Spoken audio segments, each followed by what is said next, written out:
You suddenly wake up trapped in a dark room. Your only source of light is a candle. There are 2 doors in front of you. Behind one of them, there's a tunnel that will lead you outside to freedom. Behind the other, just a cold brick wall. You have a key that will open only one of the doors, and you can try it just once. So, how do you know which door to try?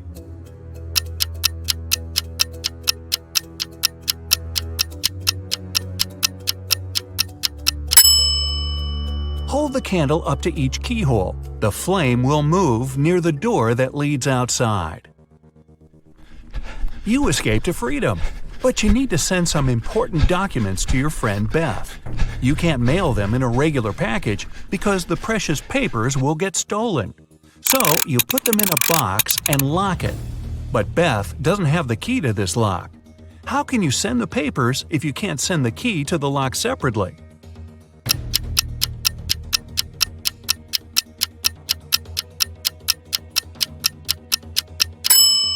First, send the lock box to Beth.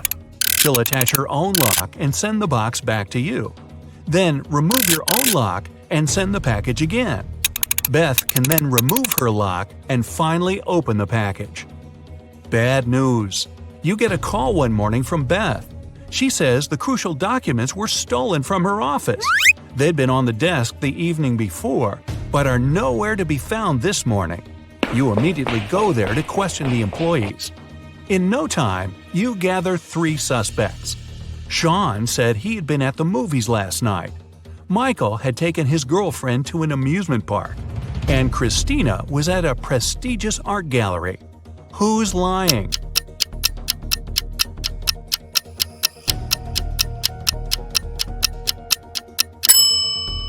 Sean. His movie ticket isn't torn. Having been caught red-handed, Sean makes a break for it. He hops in his car and drives away. Law enforcement are on the lookout. Sean sees a police car right ahead of him and starts driving toward it. Why would he do that?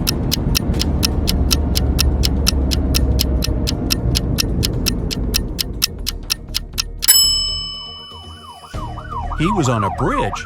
He needed to go toward the patrol car to get to the other side and make his escape. No such luck for poor Sean. He gets caught and locked up. But he starts hearing rumors of an inmate planning to break out.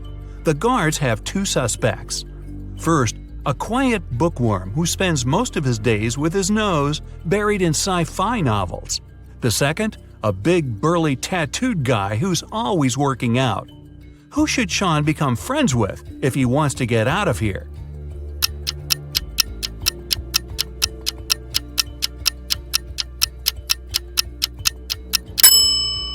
The bookworm. Look closer, and you'll see his bookmark is actually a file.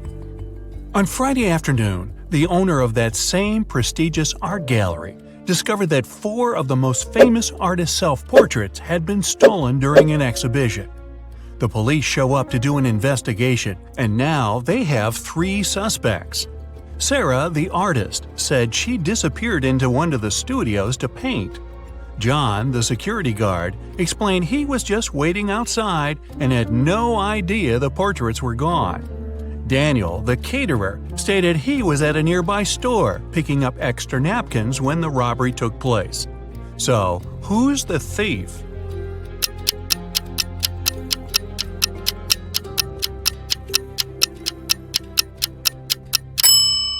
It's the security guard. He couldn't have known the stolen paintings were portraits if he was standing outside.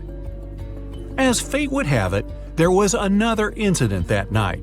Michael, who never really liked what passed for art in modern times, rushed into the gallery and caused millions of dollars worth of damage to several paintings. Yet the gallery's owner thanked him for his actions. How come?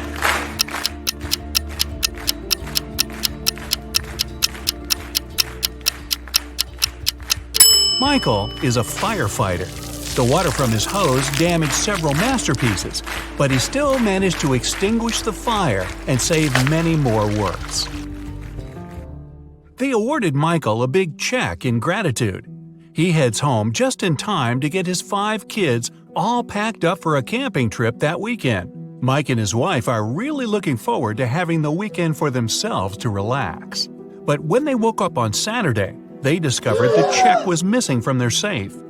Once the officer showed up, they interviewed the 3 people who were in the house that morning. The chef said he was in the kitchen getting school lunches packed. The cleaner said he finished cleaning quickly that day and left early. The butler had just gotten back after taking the kids to camp 3 hours away. Who's lying?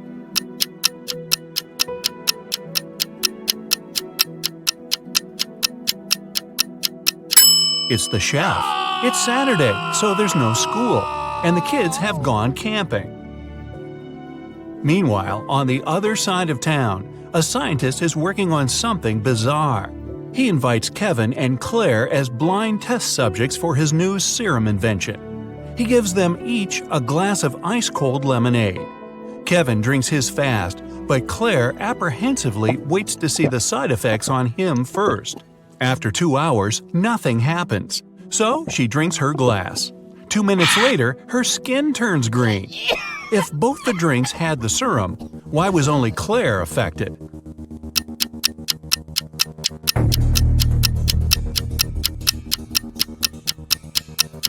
The serum was in the ice. Since Kevin drank his fast, none of it got in the lemonade. Claire runs out of the lab in horror. She gets in her car and speeds off. As she's driving down a long, empty road, one of her tires pops off. Good thing she has a spare in the trunk.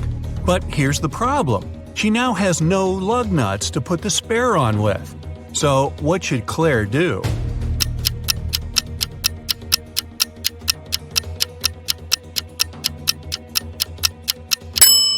Unscrew one lug nut from each of the other 3 wheels and use them to attach the spare tire. It'll be enough to get to the nearest garage safely. As Claire is putting on her spare tire, the scientist catches up to her. He hands her 4 pills and tells her it's a complex cure to the green face serum. 2 of the pills are an antidote, and the other 2 are a catalyst that activates it. Claire must take 1 of each type together. If she takes 2 of the same, her face will stay green forever. Just as the scientist is handing her the pills, he trips and they get all mixed up. They look identical. What should Claire do?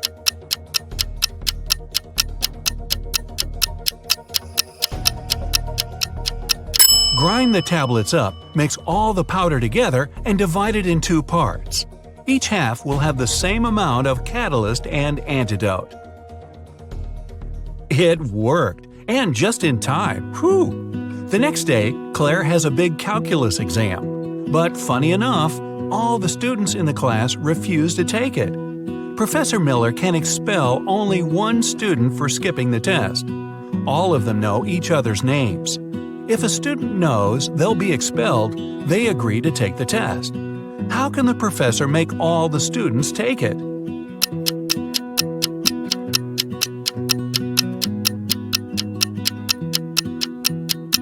She should tell them she'll expel the student whose name comes first alphabetically. Then this person won't skip the test. The next person on the list won't skip either, and so on until the end of the list. Professor Miller grabs her cup of coffee, takes a sip, goes to set it down, and what's this? It's stuck to her hand. Somebody put glue on the cup, and she's got 3 suspects. Look carefully to find out which student is playing tricks on the professor.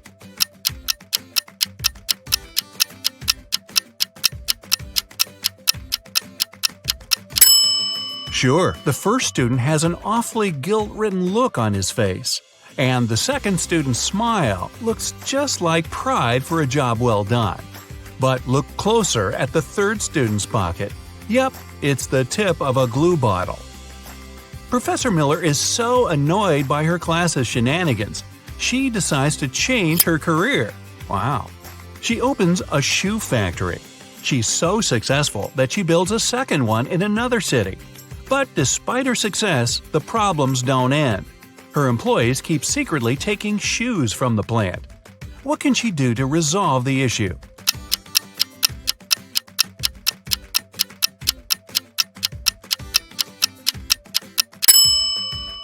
have one of her factories start making only left shoes and the other only right ones. One of those shoe swipers is driving a semi-truck full of shoes to sell for a profit.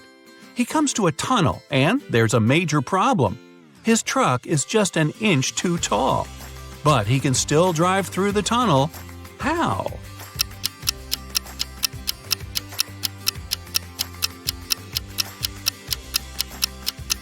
Let some of the air out of the tires. It'll lower the truck just enough. When the shoe swiper gets through the tunnel, he comes to a fork in the road. One goes to the town, the other to never-ending wilderness. There are guides standing at each. The catch? One always tells the truth, the other always lies. The driver doesn't know who's who, and he's only allowed one question. What should he ask to find out which road goes to town?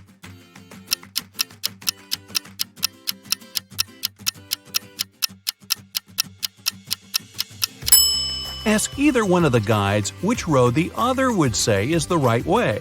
Then he must choose the opposite. The truth teller knows the other will lie, so they'll point the driver toward the road to nowhere. If he asks the liar, they'll know the other guard would honestly point him toward the town, so they'll again recommend the road to nowhere. The shoe thief takes the road to town, but he has another puzzle to answer before he's allowed to enter. The guard at the gate asks him one simple question. What's the logic in the order of the following words? Fun, blue, bee, more, and dive.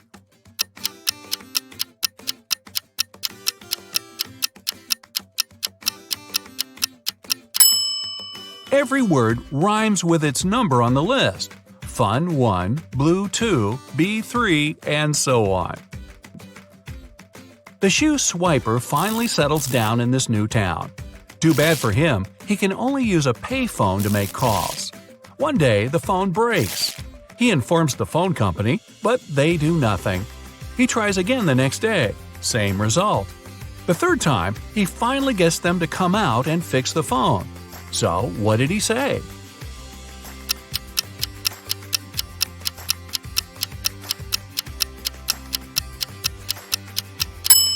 He claimed that people were making calls without paying.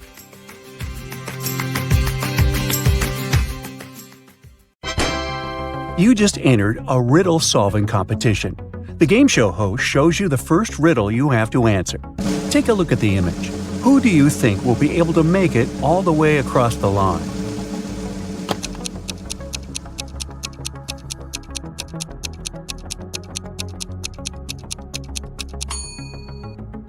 Let's face it, it's the man on the left. Even though it looks like he's having a hard time carrying such heavy things, the weight is evenly distributed between his two hands, so he'll probably make it through without any problem. For your next challenge, the game show host shows you a picture of sinking boats. Which boat do you think will sink first?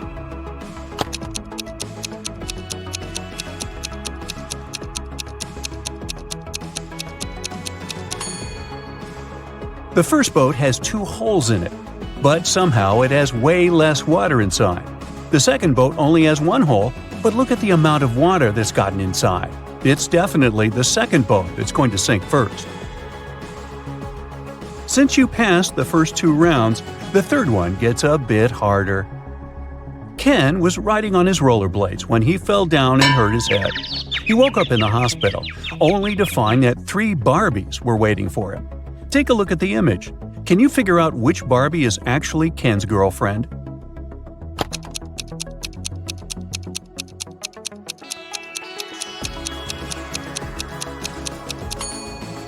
This is a tricky one. It can't be the third Barbie, because the real Barbie would never wink at Ken. It's usually him that does the flirty things. It's also not the second Barbie, because she would never put on makeup in front of him. So this leaves us with the first Barbie, who must be his girlfriend. The Finn is a famous hostel in Spain. It's especially famous for its fun showers. But hey, something doesn't look right in this image. Take a look and try to guess what it is.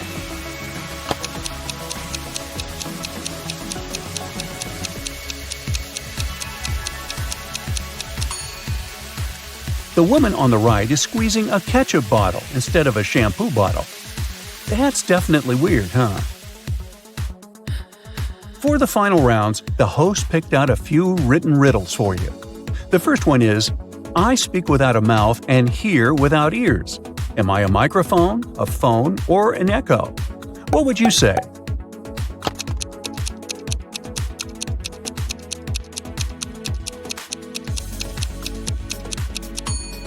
The answer is echo, echo, echo. I'm not alive, but I can grow. I don't have lungs, but I need air. What am I? A tree, fire, or clouds?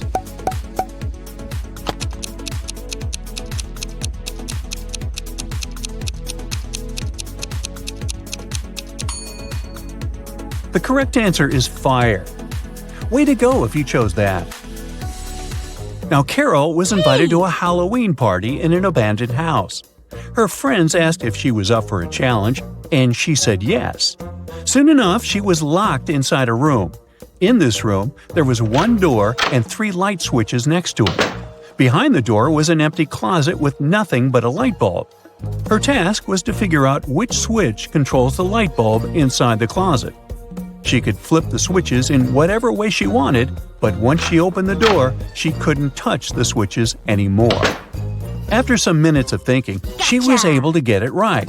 How did Carol do it?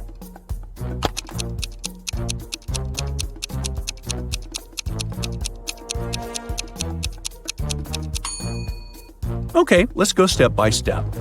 She flipped switch number 1 and then waited a few minutes. She flipped it back to off and then immediately flipped switch number 2. Then she opened the door and checked the light. The bulb was off, so she discovered that it wasn't switch number 2 that controlled the light. So she decided to touch the bulb to test if it was hot or cold. If the bulb had been cold, that would have meant that switch number 3 controlled it. But the bulb was hot, so that meant that switch number 1 controlled 1. Way to go, Carol! To get back to the party, Carol had to solve another riddle.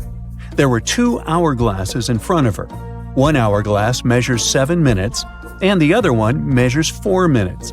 She needed to time 9 minutes using both hourglasses. How could she do it?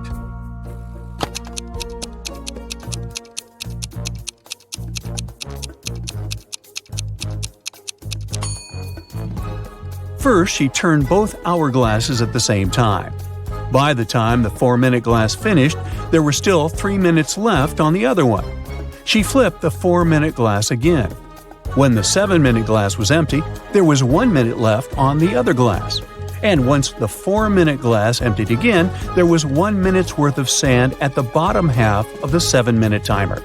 She flipped it over again, so there was 1 minute worth of sand on the top of the glass. And when the 7-minute timer finally emptied again, 9 minutes elapsed in total. Anna sat down to watch her favorite TV show. She made some popcorn, turned on the TV, and nestled comfortably to binge-watch an entire season.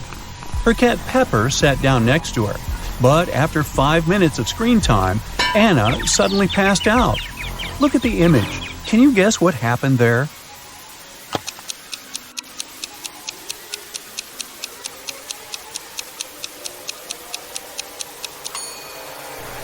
Anna's cat Pepper got scared with the loud thump that came from the TV. It jumped on top of Anna and it scared the life out of her. That's why she passed out. Take a look at this scene. Who do you think has the best chance at survival?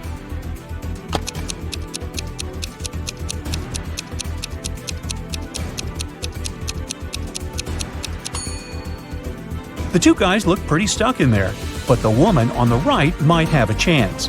The rope looks a bit loose around her body. She could try to shake it off and then use her free hands to untie her ankles. Bella landed in New York with a very ambitious career goal. But first thing she needed to do after arriving in the city was to find her apartment. There were many options to get from the airport to her apartment, but Bella decided to save money and go by bus. She had to purchase a ticket for $10, but a handsome guy popped out of nowhere and offered her a better deal. He said his plans had changed and he didn't need his bus ticket anymore. He offered to sell it to her for $6. Bella agreed and gave him the money, but it turned out to be a big mistake. Why?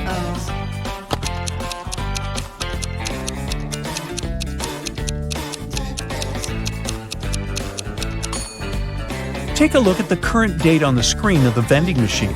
And now check the date on the ticket. The ticket the man sold Bella expired over a month ago. Finally, Bella managed to arrive in Manhattan and find her apartment. She was sharing a house with 3 other women. Bella introduced herself to them and went to settle in her room. She left her belongings on her bed and went to take a shower. When she stepped out of the shower, Bella noticed that her laptop was missing.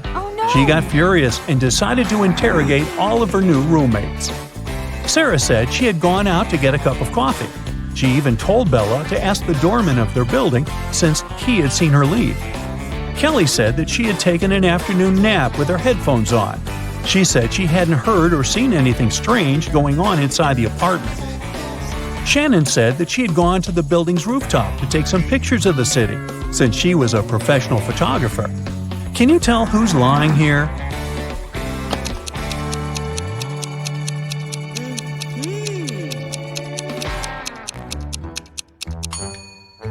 It's Shannon.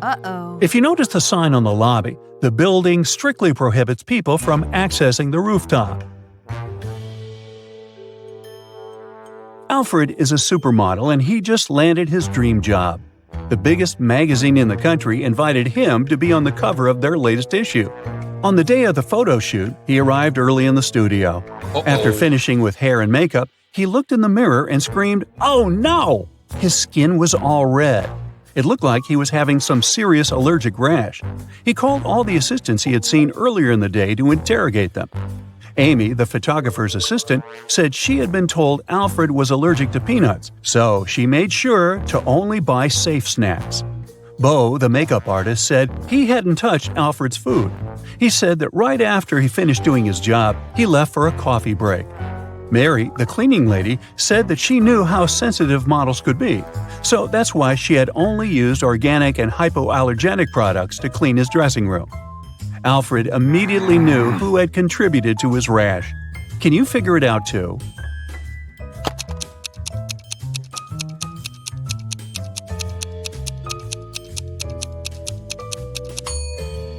It was definitely Bo.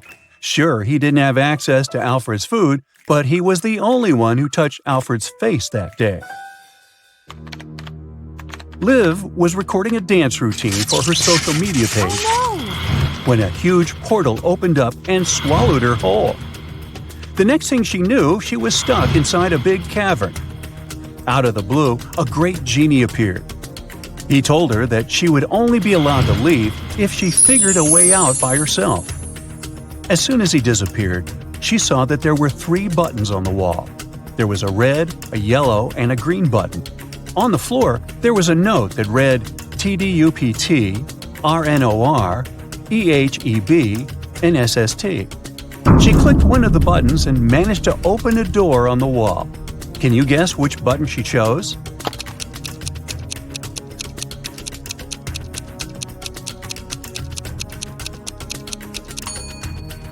The red button. She unscrambled the words on the note and discovered it read, "Press the red button." As soon as she pressed the button, Liv was transported into a virtual reality world. An artificial intelligence greeted her welcome and showed her 3 doors. The AI told her that only one door would lead to her freedom. It told her that behind the first door, there were hungry Pac-Men waiting for someone to walk inside. Behind the second door, there were cursed rollerblades. Once you put them on, you'd never be able to take them off. Plus, they had a will of their own and ended up taking you to some pretty dark places. Behind the last door, there were flying fuzzy creatures with laser eyes that would burn anything they came into contact with. Which door do you think Liv should use to escape?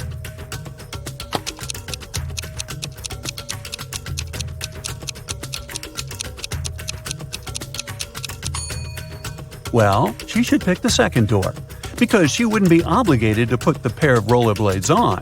She could walk past them and straight to her freedom. During the time she was gone, Liv noticed that someone had stolen her laptop.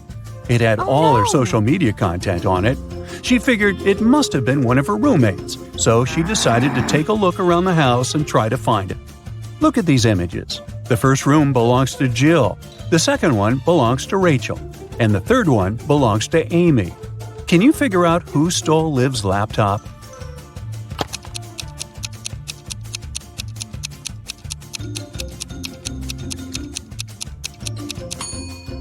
If you look closely, Rachel's cat is sleeping on top of something that really looks like a laptop.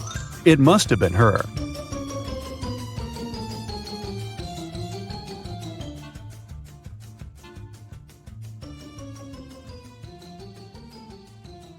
Are you ready to dive into sci-fi madness? Let's go! Somewhere in outer space, a show has just begun on a giant asteroid. A glowing star guy is reading poetry. His viewers are little stone people. The artist is saying beautiful words with passion. He puts his heart and soul into the performance. He's finishing.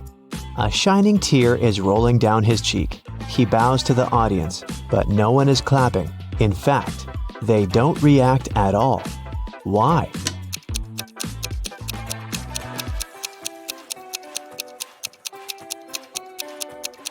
Because this is outer space. There's no sound here. Somewhere in the vast valleys of Mars, races on rovers are taking place. 5 cars are driving at high speed toward the finish line. 3 racers soon leave the others behind, but only one of them will be the winner. Take a look at the dashboard of each of the drivers. Try to figure out who will be the first to come to the finish line.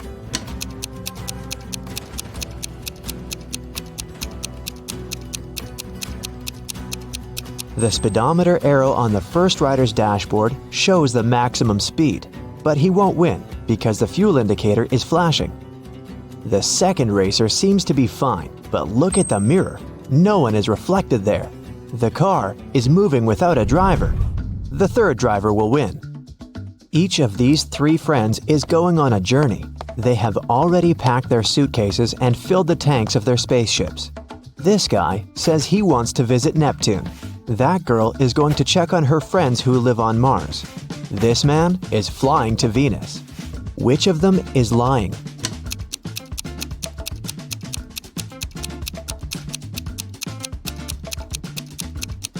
Venus is very close to the sun. It's a scorching hot place. And this man is wearing warm clothes. He's probably lying. Show me your hands! The head of the Department of Extraterrestrial Beings screams. 3 detainees are sitting at the table. One of them is not human. Look at their hands. Who do you think is an imposter from another planet?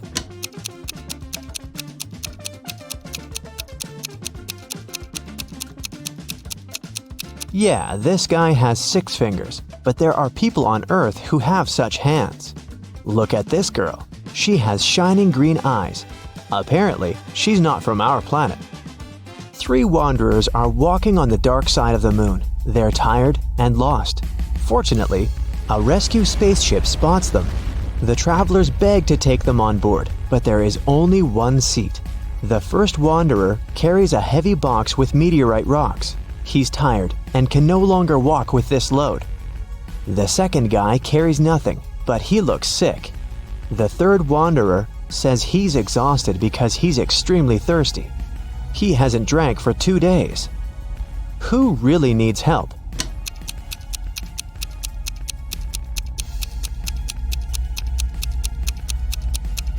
Gravity is much weaker on the moon than on Earth, so the first wanderer's box should be quite light. He just pretends to be tired. The third wanderer has a chance to get some water. Do you see a small rescue station in the distance? H2O is written on it, so he can find water there. But the second wanderer really needs help. The indicator on his spacesuit signals a low oxygen level. The inhabitants of Planet Quest love adventures. Their favorite place is a dangerous park on a desert planet near a black hole. So one guy named Lup goes there. He needs to try to survive there for 1 week. As soon as he arrives at the park, he comes across a space cockroach that has 6 heads. The cockroach jumps on Lup and bites him with one of its heads. Lup fights off the monster and gets back to the ship. The bite is venomous, but fortunately, Lup has an antidote. First, he needs to drink one pill that contains medicine, and after that, a catalyst that activates the cure. Then, Lup needs to repeat it 2 hours later. But the problem is the pills with the medicine and catalyst look similar, and Lup has mixed them in his pocket. He can't take 4 tablets at once because it's dangerous, so how can he separate them?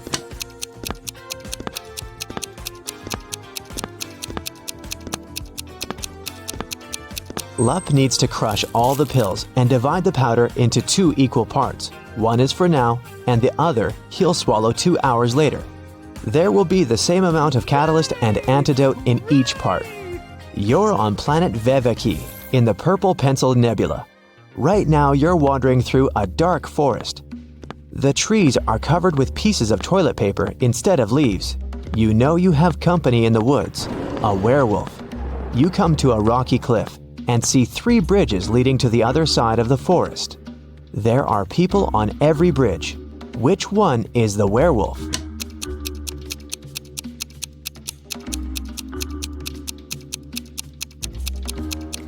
It can be anybody, but it doesn't matter. No one can turn into a werewolf since there's no full moon here.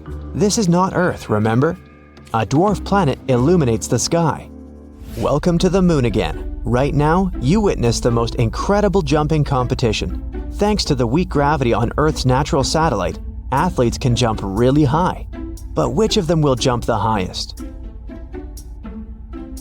The participants put on their spacesuits and walk out of the atmospheric station. They seem to be ready. 3, 2, 1, jump! And we see the winner. She's jumped much higher than her opponents. But wait, there's something wrong here. This participant is not worthy of the title of the winner. She cheated. But how did you understand that?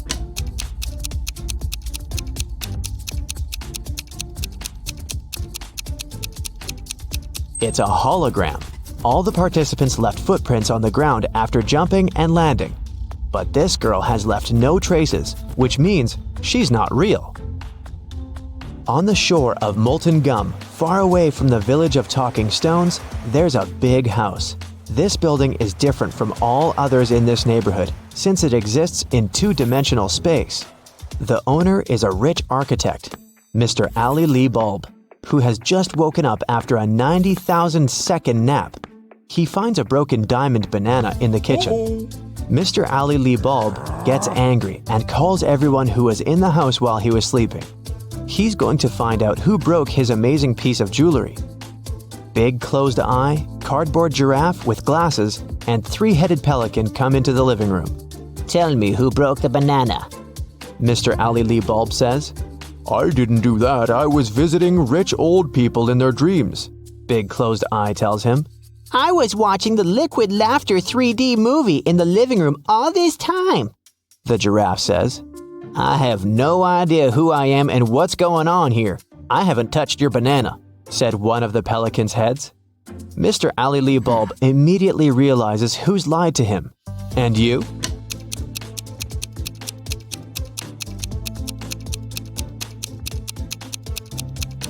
It's Cardboard Giraffe. He couldn't watch a 3D movie since the house only exists in 2 dimensions. It happened on a dark night on a purple planet. A fluffy snake crawled into the house where a purple guy was sleeping.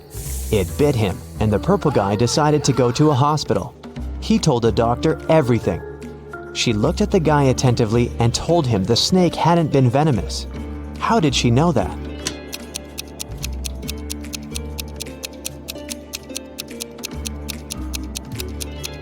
It was 3:45 a.m. on the clock in the guy's room. Now it's 11:45 p.m. on the clock in the examination room. The purple guy has spent almost a day trying to get to the hospital. So far, nothing bad has happened to him, which means the snake was not poisonous. The king of a tiny planet has no heirs. But then, who will become the ruler of this world? To choose the best candidate, the king gives every inhabitant 1 seed. Whoever grows the most beautiful flower will get the planet, the king tells them. Come back in 2 months. 2 months later, everyone came back with beautiful flowers. Among hundreds of candidates, there was one girl with an empty pot, and her brother with the most beautiful flower. The king said they would rule the planet. Why them?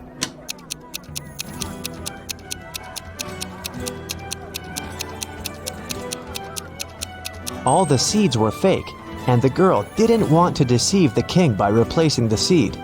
Meanwhile, her brother put a lot of effort into growing the most beautiful plant to achieve his goal. Rain falls upward in this world, cars move backward, broken glass repairs itself, pens erase words from paper, chickens hide back in the egg at the end of their life. So you get it, time runs backward here.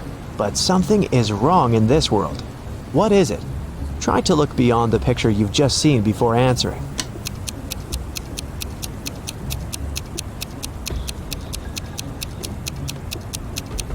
The correct answer is my voice. It's not reversed.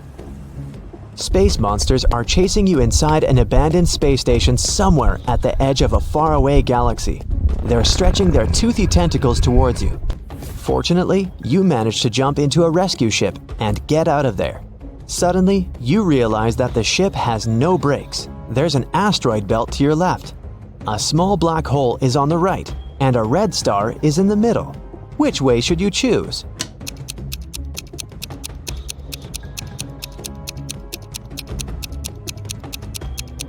None of these. Don't forget that you can also fly up or down. You're in outer space. It's raining diamonds every day on this planet. The rays of the closest star that warms this world contain gold particles. Banknotes grow on trees. Seas glow green because the water is filled with emeralds. Despite all this wealth, people don't want to live here. Why?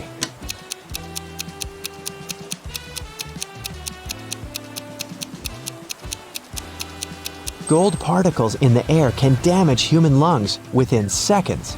Money trees don't produce oxygen, and there are no fish in the water because of the emeralds. People simply can't exist there. A member of an expedition to the South Pole found himself in a frozen cave. He didn't remember what had happened, but he knew he had to get out. The man saw 3 doors and a note saying what was behind each of them. Behind the first door, there was a hungry polar bear. Behind the second door, there was a room filled with poisonous gas. And behind the third, there was a room with sharp icicles falling from the ceiling every second. Which door should the man choose to survive?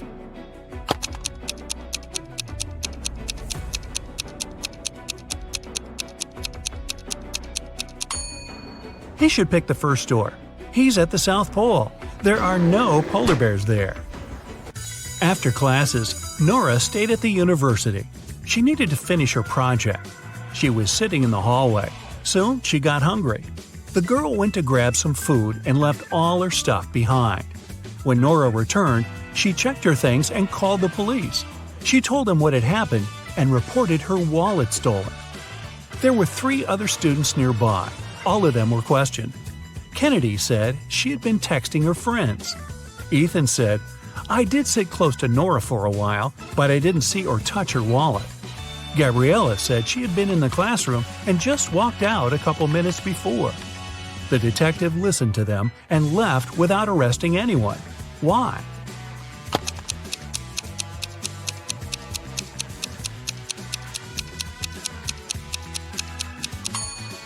The detective remembered that Nora had gone to get some food.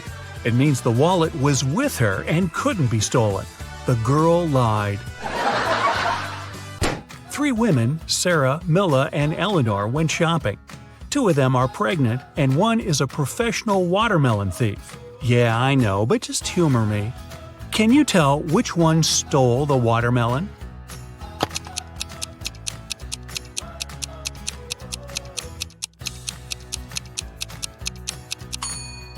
It's Milla. She's wearing heels.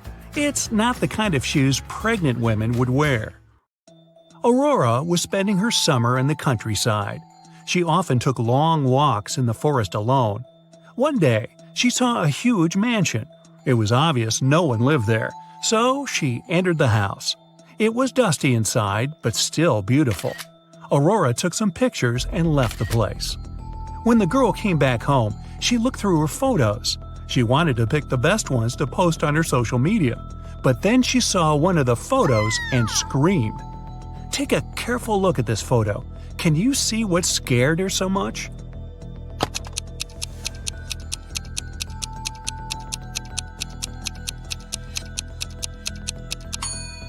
Aurora noticed she, herself, was in the photo. But it's impossible. She was alone in the house. Stella and Adeline were sisters. Their grandmother once presented Adeline a bracelet. But both girls loved this piece of jewelry very much. So sometimes Stella snuck into her sister's room and borrowed the bracelet. One day, Adeline came home and noticed the bracelet was gone. She knocked on her sister's door. Stella opened the door, realized it was her sister, and shut it again. In a couple of minutes, Adeline managed to break into the room. She started searching for the bracelet. Stella told her that this time she hadn't taken Adeline's jewelry. Adeline didn't find anything and had to leave. But on her way out, she remembered something and managed to get her bracelet back. Where was it?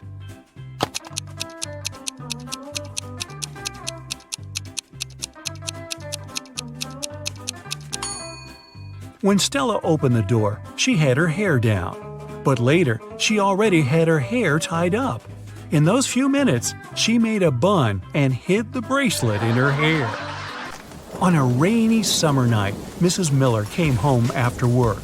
Her neighbor, Mrs. Smith, visited her. The women wanted to have some tea together. Mrs. Smith said her daughter was at a party. She met one of Mrs. Miller's triplet sons there. Mrs. Miller asked which one it was, but her friend didn't know. Her daughter could never tell the guys apart. The problem was all three of them were grounded and weren't allowed to go out until the next week. Mrs. Miller wanted to find out who had broken the rules. She called the boys and asked how they'd spent the day. Ian, the artist, said, "In the evening, I was outside drawing." Ryan, the musician, said, "I spent all day inside writing a new song." Luke, who likes sports, said, "I did a workout and spent the rest of the day reading." Mrs. Miller understood which of her sons was lying and grounded him for another month. Who's the liar, and how did she know?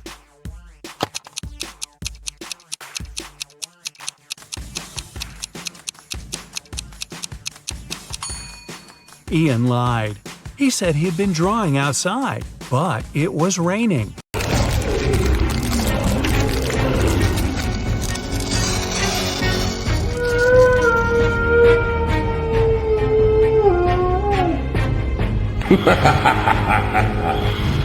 Leslie was driving at night to visit her parents, but unfortunately, her car broke down in the middle of nowhere.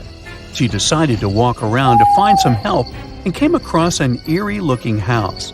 As she started walking through the garden to reach the door, she suddenly got really scared and ran back to her car. Can you spot the three things that made her terrified?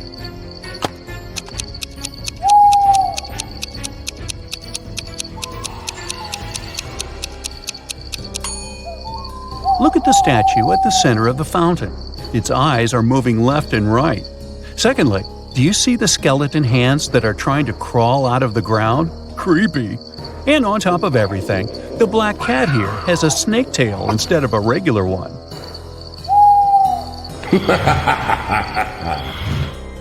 Mrs. Blair thought, what better way to scare her students than with a pop quiz on Halloween? But she decided to pay extra attention during the exam because everybody would be coming to school dressed in costumes, and that would make it easier for them to cheat. And she was right, because one of them was indeed trying to cheat. Can you tell who?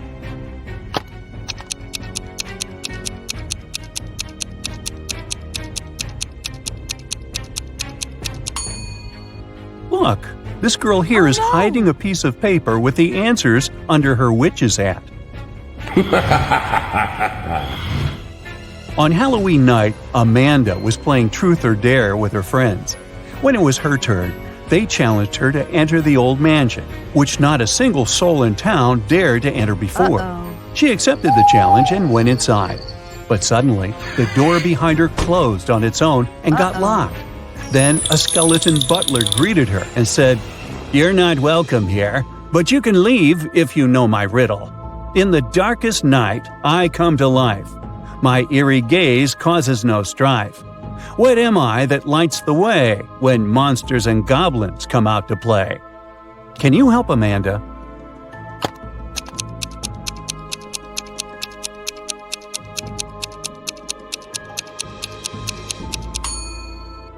The correct answer is a jack-o'-lantern.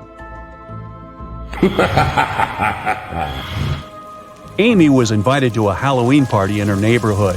When she arrived at the house, she noticed three people in costumes who were chilling in the hot pool. But one of them was not a real human being. Can you tell who?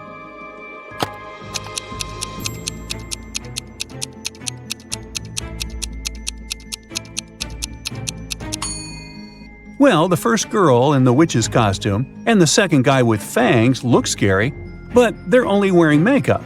But the girl who is in a mermaid costume is a real mermaid, because look at her neck. She has gills. It was Aurora's 21st birthday, and her witch aunts were finally going to accept her to their coven. However, there was one spell that she needed to complete as her final test, and it required a magical cauldron. The catch is one could only use this cauldron if they solved the riddle that was engraved on it, which said, "I'm a season of colors with leaves that fall. It's when cozy sweaters come out to warm you all. What am I, aspiring magician, do you know? Solve this riddle and your magical powers will grow." Can you help Aurora find the correct answer?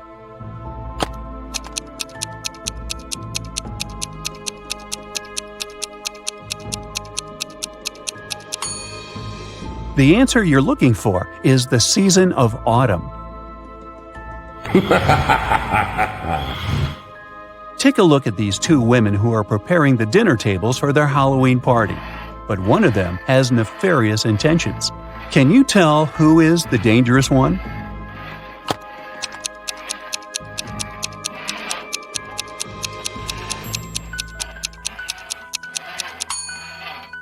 If you take a closer look, you'll see that the lady on the left is more spooky than scary. The green cream on the brownies may look poisonous, but it's just food coloring. And those fingers on the tray are only finger-shaped cookies. So she is simply preparing for the holiday. But the lady on the right didn't even bother to wear a costume, even though she's throwing a Halloween dinner party. And why would anyone sharpen their knives before her guests arrive? That's suspicious. So she must be the dangerous one.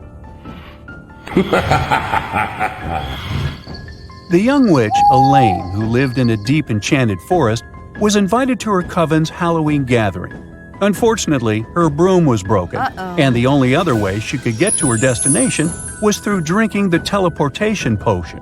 However, she had never cast it before, and the three main ingredients for it were hidden with a riddle in her spell book.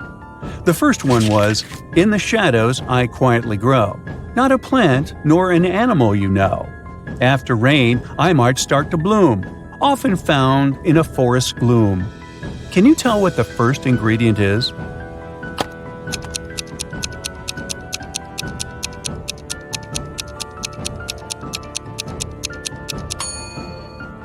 It's a mushroom.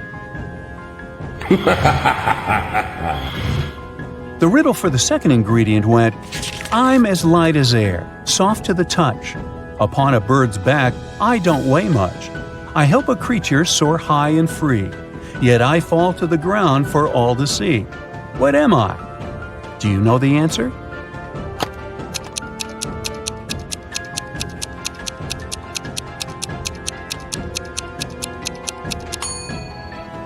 It's a feather. And the riddle for the third ingredient was this: "In darkness I weave my trap so discreet. With patience I wait for a tasty treat. Silent and stealthy in corners I bide. With multiple eyes my world I divide." Can you help Elaine find out what that is?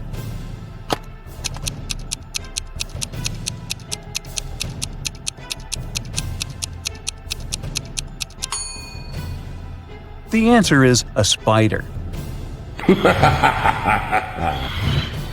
But now she needed to wander deeper into the woods to find those ingredients. Take a look around. Can you help her spot them?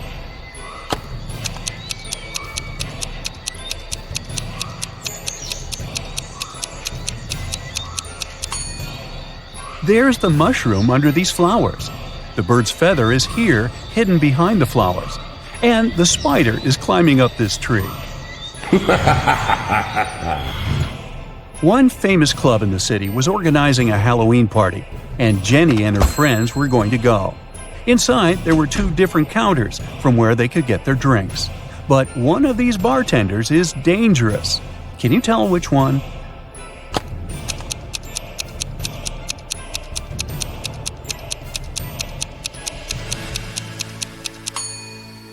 This bartender is dressed as a vampire for Halloween, and he is simply putting on a fire show. On the other hand, the bartender who is polishing the glasses has a bottle of poison here among the bottles, so the girl should avoid him at all costs. James was attending a Halloween dinner party. He wanted to have something to eat, so he headed to the open buffet. Examine these 3 snack options closely. One of them will hurt his stomach. Can you tell which one that is?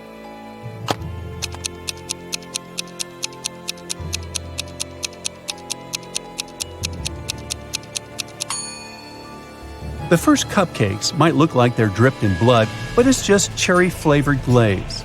And these worms on the pudding cups are just worm gummies. But look at this candy apple. It's glowing like fluorescence. That looks toxic. Monsters from all around the world were going to meet at their annual Halloween celebration.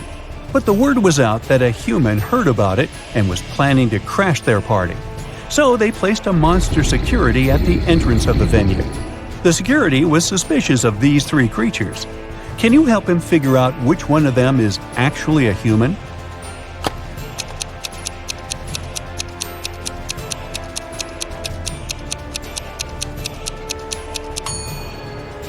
Take a peek at the moon. It's not full. Then how come this werewolf is here? He shouldn't have turned into one, so he must be a human wearing a costume. Amy and her friends went to the Halloween parade that was visiting their town. There was a scary maze, and Amy decided to try it herself. However, after a while, she got lost and started to panic. But she didn't notice that there were hints around the maze that would guide her to the exit. Can you spot them?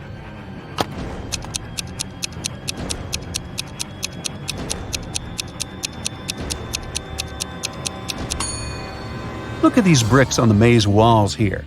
They're in the shape of arrows. So she can just follow them and leave. Aaron got dressed as a pirate for Halloween. On his way to his friends, he saw a glowing box on the side of the road. He got curious and went to check it out. He discovered that it was a treasure box. He tried to open it, but it was locked, and there was a riddle on it. I'm colorful and chatty, perched up high, with feathers so vibrant I catch your eye. I can mimic your words both near and far, found in the jungle or as a pet. Can you tell what am I?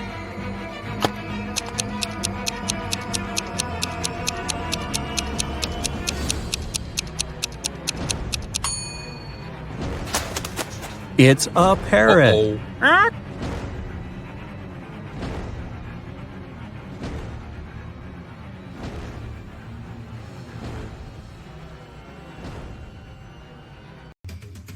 Here we go. You just arrived home from a long day of work and tuned into the riddle show on your TV. Take a look at this scene. Who do you think has the best chance at survival?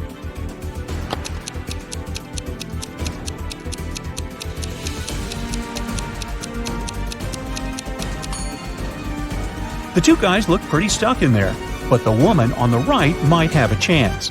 The rope looks a bit loose around her body. She could try to shake it off and then use her free hands to untie her ankles.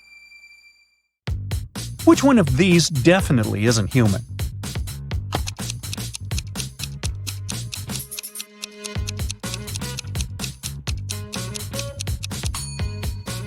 It's the guy on the left. If you look closely, you'll see that the skin around his eyes is green. Take a look at these three guys. Which one of them is going on a date tonight?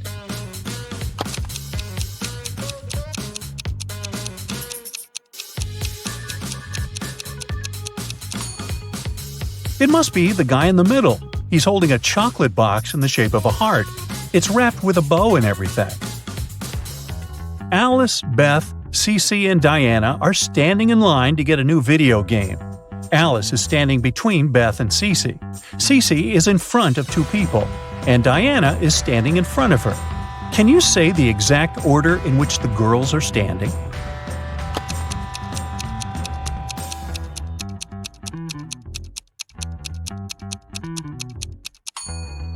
Let's see, there are four of them. If Cece is standing in front of two people and Diana is in front of her, then Diana is the first in line. Cece is the second one. Then Alice is standing between Beth and Cece. So the third person is Alice and the last one is Beth. There are 10 students in the class. 6 of them learn French. Oui, oui. 7 of the students in the class learn Spanish. Olé! If every student learns at least one foreign language, how many students learn both French and Spanish?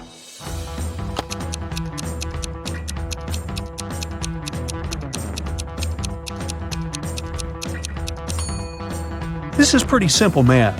6 plus 7 equals 13. If there are only 10 students in the class, that means that 3 students are learning both French and Spanish. A police officer was following a robber around the city. Suddenly, the criminal rushed toward a hospital and disappeared. When the police officer entered the building, he saw 3 people. One of them must be the robber, who had dressed up pretending to be a doctor. Can you tell who the criminal is?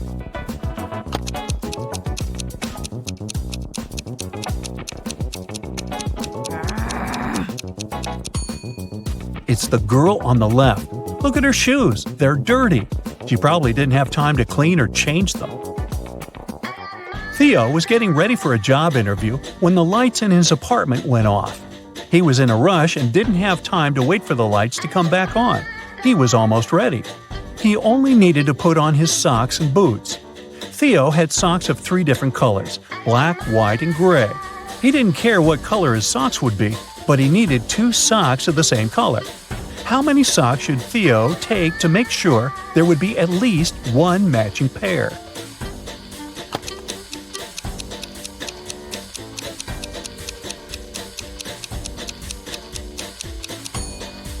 He just needs 4 socks.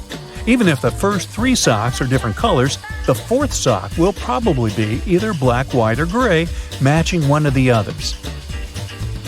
Devin takes showers every day, but on even days of the month, he takes a long bath. During 1 year's time, how many baths does he take?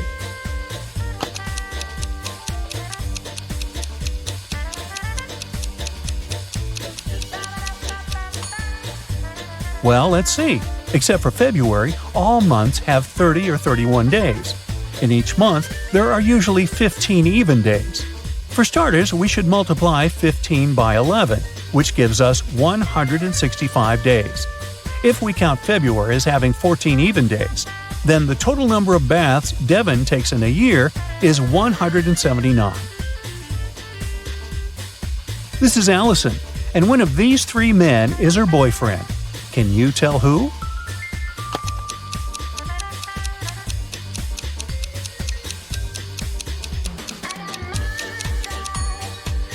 It's the guy on the left. Look, they have matching tattoos. Bella landed in New York with a very ambitious career goal. But first thing she needed to do after arriving in the city was to find her apartment. There were many options to get from the airport to her apartment, but Bella decided to save money and go by bus. She had to purchase a ticket for $10, but a handsome guy popped out of nowhere and offered her a better deal. He said his plans had changed and he didn't need his bus ticket anymore. He offered to sell it to her for $6. Bella agreed and gave him the money, but it turned out to be a big mistake. Why?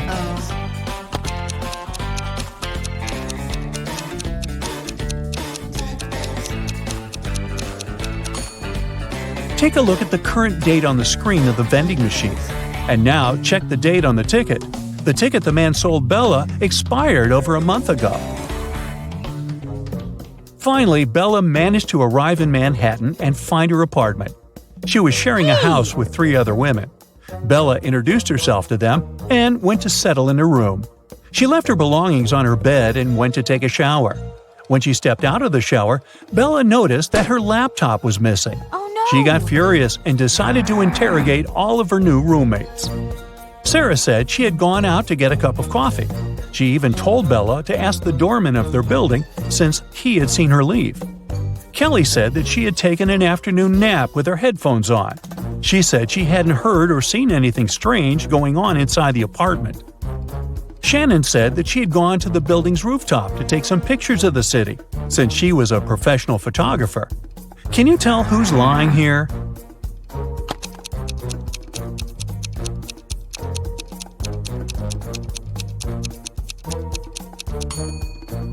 It's Shannon. Uh-oh. If you notice the sign on the lobby, the building strictly prohibits people from accessing the rooftop. Henry was backpacking through Italy by himself. One evening, around 8 p.m., he got very hungry and decided to look for a cozy restaurant to have some dinner. He walked into a traditional restaurant, only to find a customer and a waiter arguing over something. The customer was saying that he had ordered tomato soup, while the waiter was saying that he had only ordered a hot chocolate. Henry saw something that immediately showed him who was lying. Can you find out too?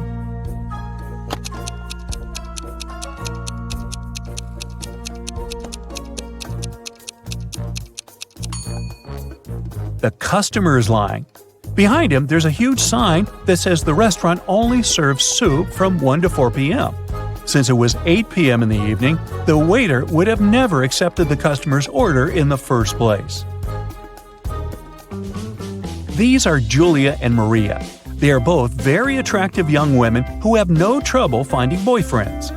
Today is Valentine's Day, and they're both going out with their loved ones. One of them is currently dating 3 people, though, so she's probably going to run from date to date. Just by looking at this image, can you tell which one it is?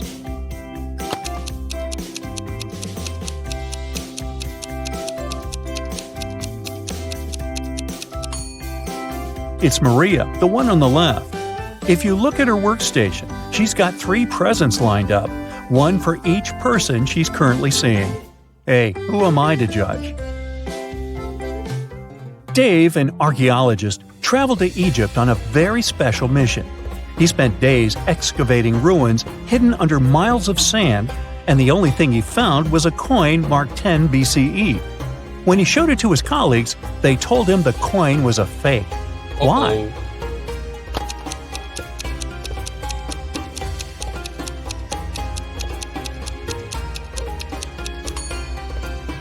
Well, because the designation BCE didn't appear until the beginning of our era. Take a look at this image. Can you figure out which doctor is fake?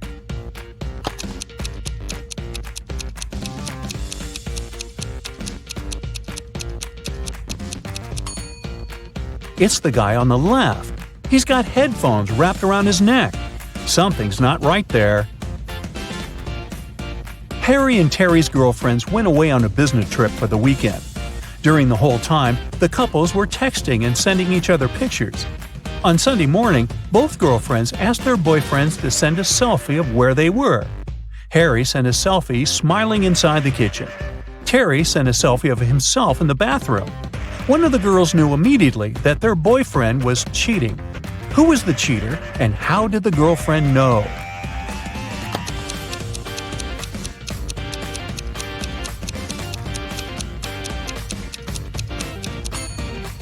It was Harry. Look at the lipstick mark on the glass on the top of the kitchen counter. Uh-oh.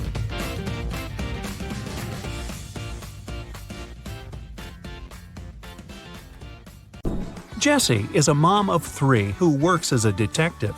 She comes home late one night and goes right into the kitchen to get dinner ready.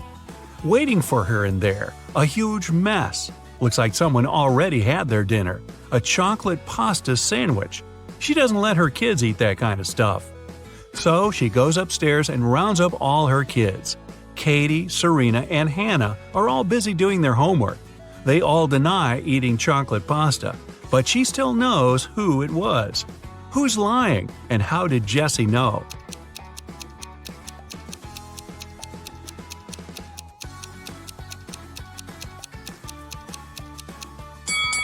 Back in the kitchen, the knife's on the right-hand side of the chocolate pasta. That means the person who made the sandwich is left-handed. She has only one left-handed kid, and that's Hannah. You get lost in the forest, and you end up wandering around the whole day. Finally, at sunset, you come across a small and spooky house. Looks like a witch lives there. You have no other choice, so you go in and ask her to show you the way out of this crazy forest. The witch agrees, but on one condition: you have to play a game. If you answer correctly, she lets you go. If you make a mistake, you have to stay with her forever. Here's the question. You have something that's yours. You barely use it, but others use it a lot. What is it?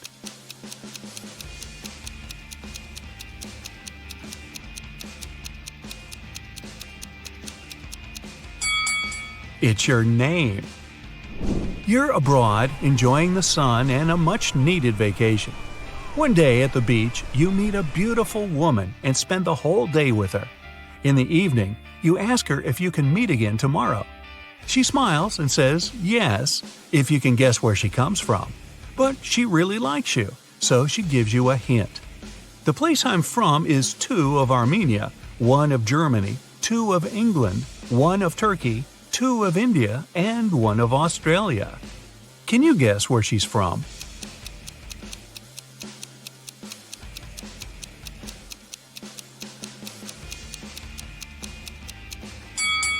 Two of Armenia means you have to take the first 2 letters of the name Armenia, A-R. The rest are the same. 1 of Germany is G, 2 of England is E-N, 1 of Turkey is T, I-N from India, and A from Australia. Together, they make Argentina. That was a lot of work. She better be worth it. You're wandering in a different forest and you come across a picnic. They're all witches. You try to hide before they notice you, but uh-oh. What do they want? Actually, they're pretty chill. They just need a little help. There are 8 of them, and one of them celebrating her 999th birthday. They've got a birthday cake, but there's a problem. And no, it's not that there's too many candles and too little cake. Their magic knife can only make 3 cuts, and they can't figure out how to cut the cake into 8 pieces. Can you figure it out?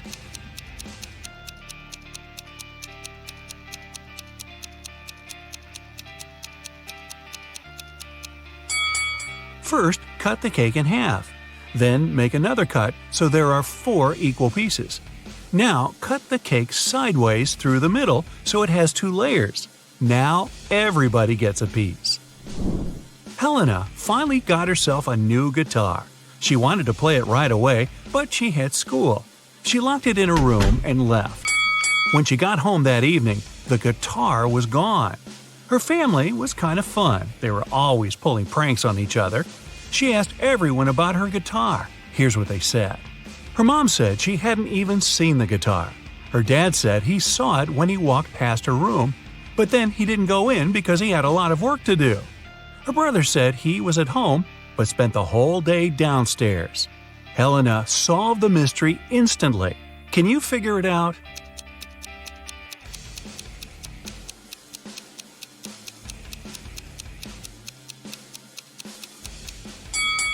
Her dad's lying.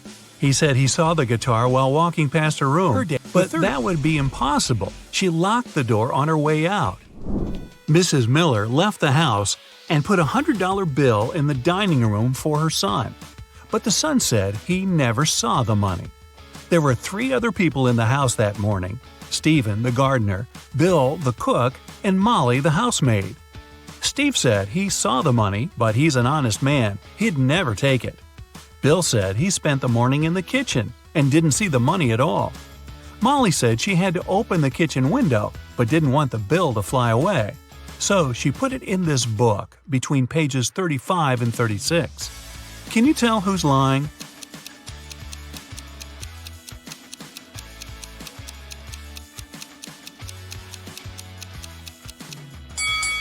Molly is.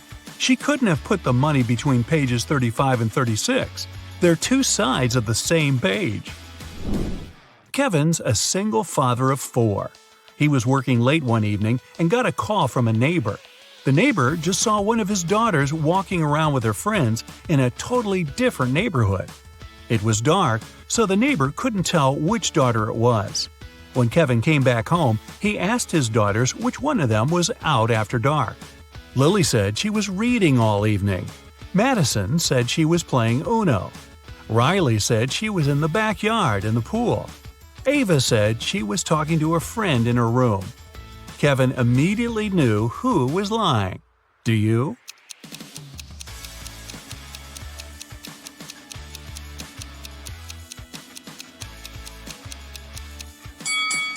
It was Madison. She couldn't have been playing Uno by herself. She's hiding something. The worried wife. Jason got into a car accident and lost his memory. When he came around in his hospital room, he saw 3 young women near his bed. But the man couldn't remember who they were. Each of them claimed to be his wife. The doctor told them Jason had to stay in the hospital for at least 1 more week. "Sweetheart, what am I supposed to do if you never remember me?" The woman on the left was sobbing bitterly. "Honey, I'm so worried. Let's go home. I don't like it here. I'll take better care of you at home," the one in the middle exclaimed. The girl on the right was furious.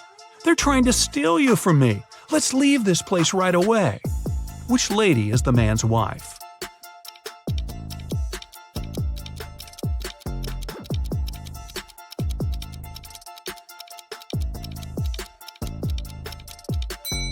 She's the one on the left. She's the only one who's worried. The other 2 want to take Jason away from the hospital, but he's injured and needs medical care. The inheritance. Jim's uncle Archibald was a wealthy man who loved playing pranks on his relatives. That's why, when he passed away, no one could find his will. But one day, a few years later, Jim was looking through some old papers. Suddenly, his breath caught in his throat. The document he was holding was his uncle's will. It read, "I hid all my money and other valuables at 3 p.m. sharp under my favorite cherry tree, right where its shadow ends. The one who digs it out will be my heir." Jim was beyond happy. He was going to be wealthy. He drove to his uncle's posh villa and found the cherry tree. He waited till 3 p.m. and started to dig. But try as he might, his efforts didn't pay off. Confused and upset, he had to return home. Why didn't he find anything?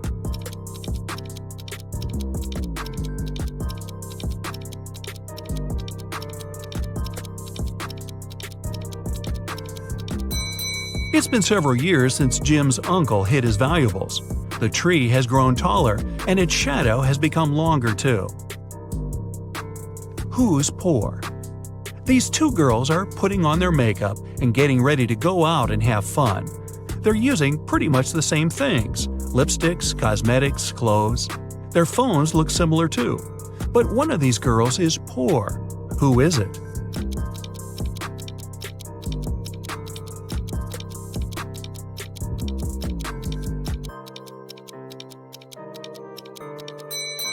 Take a closer look at the girl on the left. Her phone gives her away. It's an obvious knockoff. But then again, she saved some money. She won't be poor for long. Who is it? Mark and Liza had been dating for 2 years. One day, the guy came to his girlfriend's house. He was going to propose to her. But when he made it there, he found Liza with another man. Mark was furious. The other guy got scared and rushed out of the house.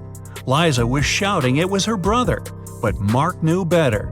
Unfortunately, he hadn't seen the guy's face clearly. When he ran outside, he saw 3 men. Which one is Liza's lover?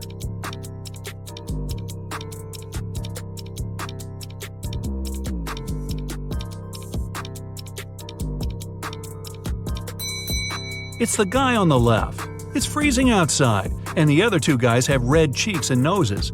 But the third guy's face is pale because he just left a warm house. A weird choice. Every day, Mark rides his bike to the railway station to get to the college. There are 2 stops near his home. One is a mile away from his house, and the other 2 miles away in the opposite direction. In the morning, he always gets on the train at the first stop, and in the afternoon, he gets off at the second. Why?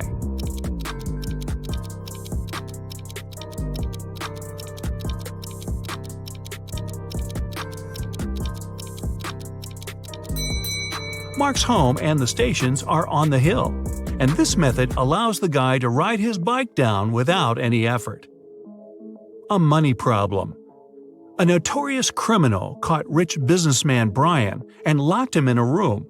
"I won't let you go until you double the money I leave for you."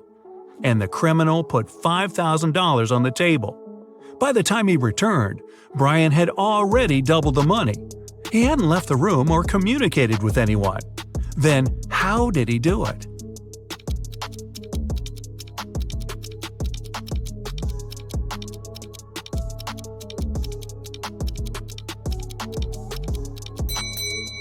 He put the money in front of the mirror. A realization. 3 friends fell asleep under a tree in the countryside. While they were resting, a boy painted mustaches on their faces. Once the men woke up, they started to laugh. But then, all of a sudden, they stopped. Why?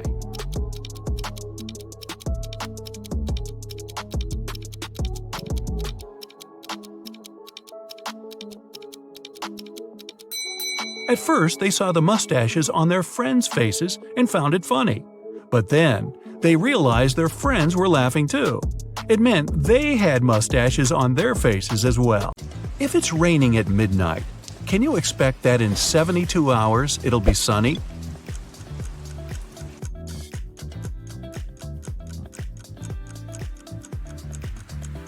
Nope, in 72 hours, it's going to be night again. In the room, there are 2 people, both of them sitting. But if one of them stands up, they won't be able to take the other one's place whatever they do. How is that possible?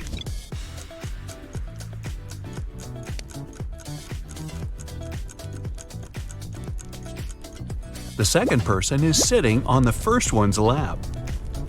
A father tells his teenage daughter, "You arrived very late at 3 a.m. and made us all worry a lot. I don't want this situation to repeat." His daughter, though, replies that it will never happen again. How can she be so sure?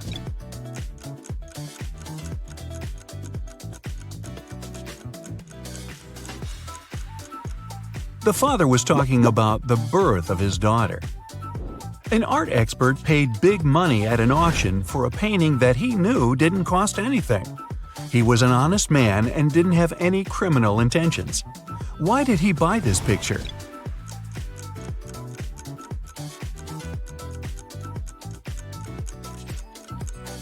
Although the painting cost nothing, its frame was a beautiful and expensive piece of art. A street food vendor has a sign on his stall saying, "1 hot dog, $1.50. 3 hot dogs, $5. He knows it's more expensive to buy 3, but doesn't change his sign. Why?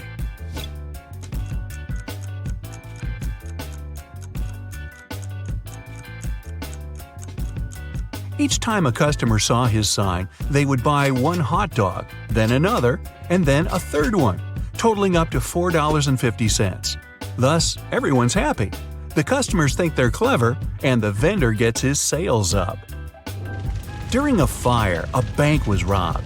The security guard told the police that he wanted to save a bag of money, but he had to crouch to tie his boot just in front of the emergency exit. At that moment, the door opened and hit him on the head. When he came to, the money was missing. Why was the security guard arrested?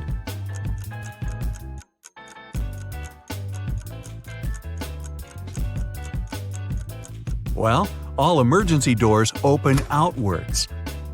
You find yourself in a photo gallery. After looking at the wall, you realize that one of the pictures doesn't belong to the rest. You see a raccoon, a llama, a football, and a balloon. Can you tell which is the odd one out?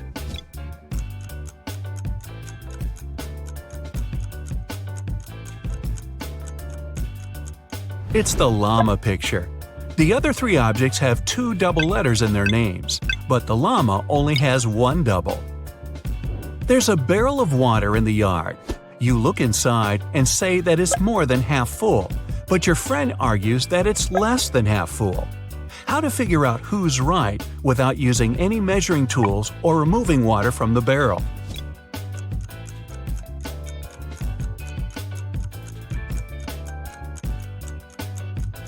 Tilt the barrel so that the water touches the rim. If you can see the bottom, the barrel's less than half full. If the bottom is still covered with water, it's more. Sam and his brother John were always fighting. Their mother couldn't take it anymore and came up with a clever plan to stop them. She told the boys to stand on the same piece of paper in such a way that they didn't touch each other, and it worked. The boys couldn't fight anymore. How did she do it?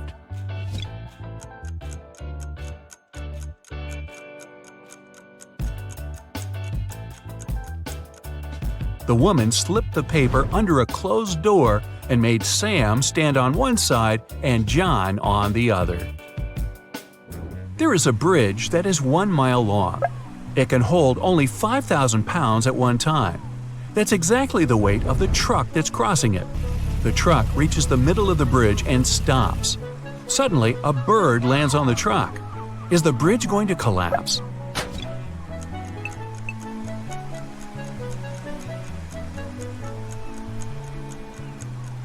The bridge isn't going to break down because the truck has already used some gas to get to the middle and therefore weighs less than 5,000 pounds. A young woman is sitting near the window. At first, she's deep in thought. Then, she suddenly decides to throw something out of the window. A couple minutes later, she drops on the floor unconscious.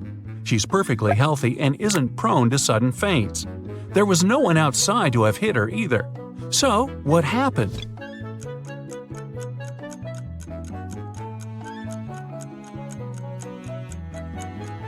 She was knocked out by the very same thing she'd thrown out the window. It was a boomerang that came back and hit her on the head. Well, that was a dumb thing to do. Two men are in a room facing each other. One of the men is a psychic and can see into the future.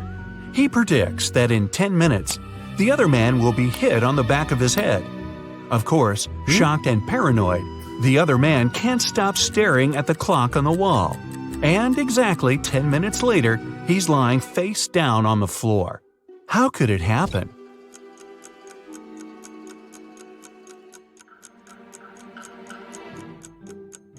After 10 minutes, the man turned around to see if there was anyone behind him. At exactly that moment, the psychic hit him on the back of his skull. Well, I'm starting to think he wasn't a psychic after all. You turn right and immediately bump into a huge guard. Your heart skips a beat and you get paralyzed with fear. To your surprise, the guard looks down at you and asks, "Want to pass?" Speechless, you just nod. Okay. You see, no one here wants to play riddles with me. If you solve one of my riddles, I'll let you go and won't tell anyone I've seen you. Deal? You nod again, and here comes your riddle. What is that invention that lets you see right through walls?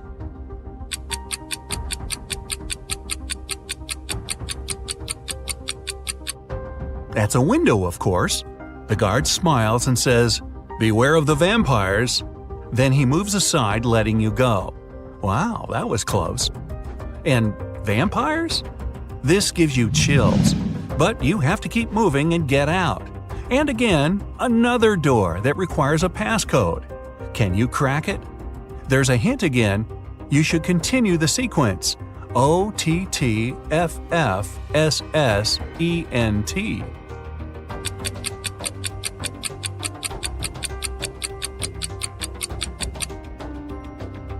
Each of these letters is the first letter of the numbers. O for 1, T for 2, T for 3, then 4, 5, and so on. The last stands for 10, so the next four are ETTF, 11, 12, 13, and 14. Yep, that's correct. The door clicks open. Move! You get into a huge dark room. All the light comes from the candles the room is filled with. The problem is that there are 4 ways, and again, you don't know which one to take. Suddenly, each of the doors opens and 4 people walk into the room. There are 2 men, 1 woman, and 1 teenage girl. They all say they're prisoners too, and the other 3 are vampires. Who do you trust?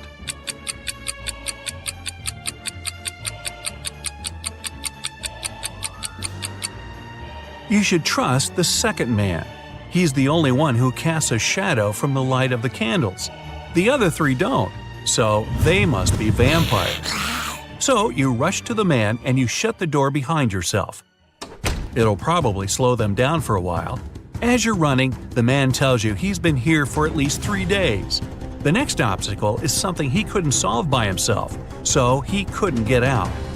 There's just one try, and if you fail, the exit gets blocked for 24 hours. Finally, you come across another door with a robot guarding it. To let you go, the robot needs you to say the password. The tricky thing is that the password is different each time. The man said that as he was hiding in the room, he saw the vampires passing it twice. The first time, the robot said 12, and the vampire said 6. The other time, the robot said 6, and the vampire said 3. When the man approached the robot the last time, the robot said 8. The man replied 4, but the robot didn't let him in. The door got blocked, so it wasn't the right answer. You nod and approach the robot. The robot says 4. What is your answer?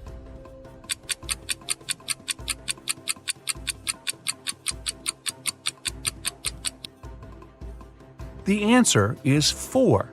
The rule isn't dividing the number by 2, but saying the number of letters in the word. Your answer is accepted. The robot opens the door and lets you go. Again, another dark room. But as you step into it, you get surrounded by 8 hungry dogs. In the middle, there's a meat cake standing so high on the table that the dogs can't reach it. To calm them down and make them your friends before they make you their dinner, you have to feed them the cake. But here's a tricky thing. The knife is magical and can only make 3 cuts. After 3 cuts, it disappears. Your task is to divide the cake into 8 equal pieces with these 3 cuts. How can you manage that?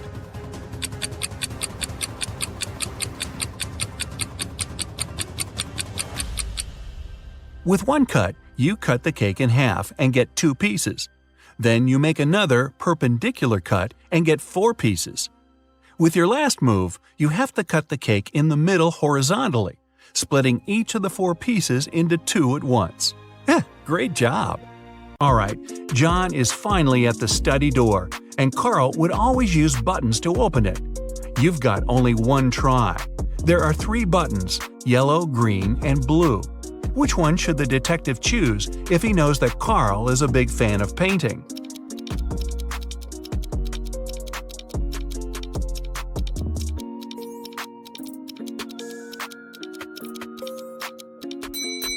A combination of blue and yellow gives green, so the door opens. Green light for our detective. He finally reaches the safe with top-secret documents that could help him find out the truth. Obviously, just like any other safe, it's locked with a code. It also has a warning. You can enter the code only once. If you hit the wrong code, the safe locks up forever. He's looking around for a hint, and voila! John is right. On the desk, he sees a note. It says, "Secret code," and has a combination of 3 digits, 3, something, and 1. The digit in the middle can't be seen since there's an ink stain right on it. Can you crack the code with 1 attempt only?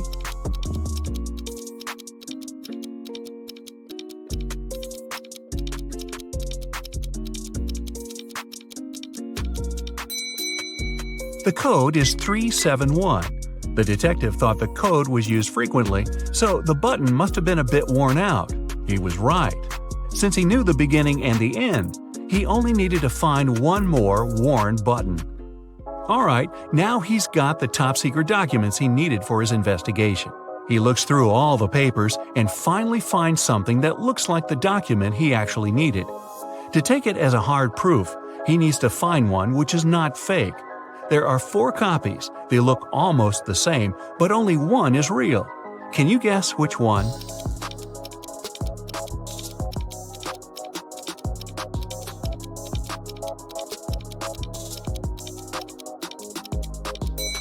It's the one in the upper left corner. It has a stamp, a signature, and it says agreement. The one next to it looks the same, but it has a spelling mistake. It says agreement. Other copies lack either a stamp or a signature. So the detective takes a closer look at this agreement and sees something about a painting bought in an auction. He suddenly understands that his friend Carl was taken so that someone could sneak into his mansion and grab that super expensive painting.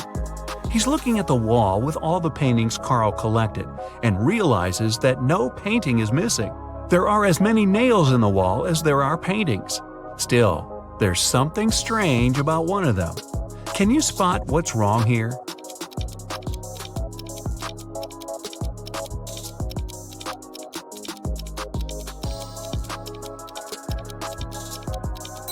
Even though all the paintings are present, there's one that lacks a frame. According to the agreement, the painting has been recently bought, and an art dealer helped Carl pick it. The expert was an honest man, and he helped Carl make sure all the other paintings in his collection were real. This time, the painting turned out to be nothing but a copy. Why did the expert suggest that Carl buy it?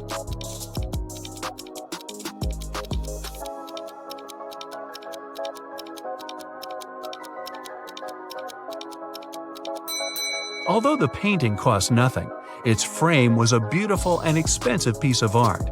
The one who grabbed it definitely knew that.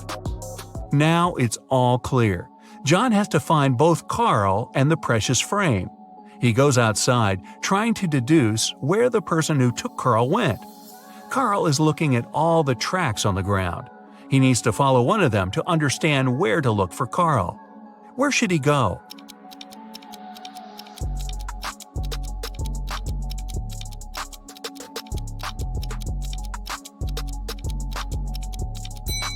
He's got to follow the tracks going to the left. There are 3 sets of tracks here. The first belonged to John's car. The second set belongs to a 2-wheel vehicle, and since the tracks are really thin, they were left by a bike. It seems impossible to take someone somewhere on a bike, so these must belong to a mail carrier who comes every day to bring the letters. The last set of tracks definitely belongs to a large car, so John should follow it. He's lucky and there are no turns, so he's just going straight. Half an hour later, he sees something like a castle. He drives up to it and he sees 3 moats in front of him. Here's the first one, a row full of metal stakes. How can John jump over it safely?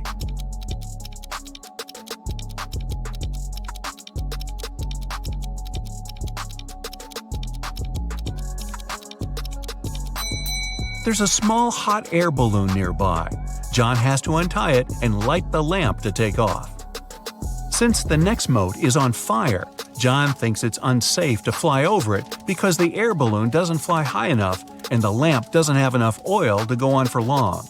Still, he managed to cross the moat with fire easily. How did he do it?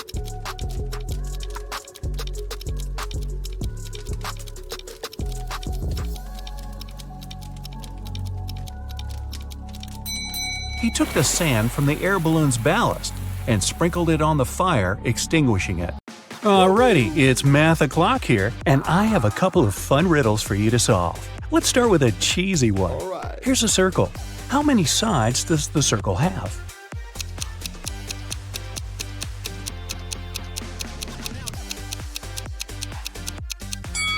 There are 2, the inside and the outside. It was Aviana's birthday, and she went to buy herself an ebook she'd been dreaming about. The ebook and the case cost $150 in total. If the ebook was $100 more expensive than the case, how much did each item cost?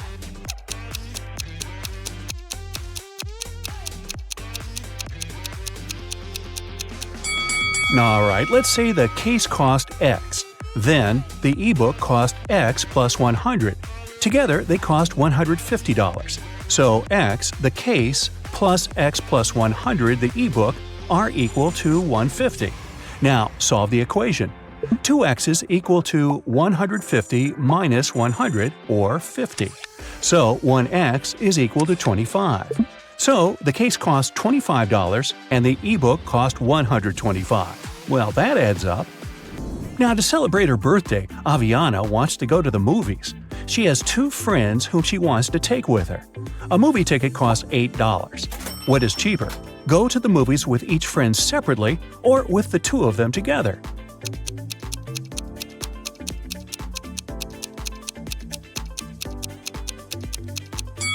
Of course, it's cheaper to go with the 2 of them together. If she goes there 2 times separately with each friend, she'll have to buy a ticket for herself twice. So she'll buy 4 tickets.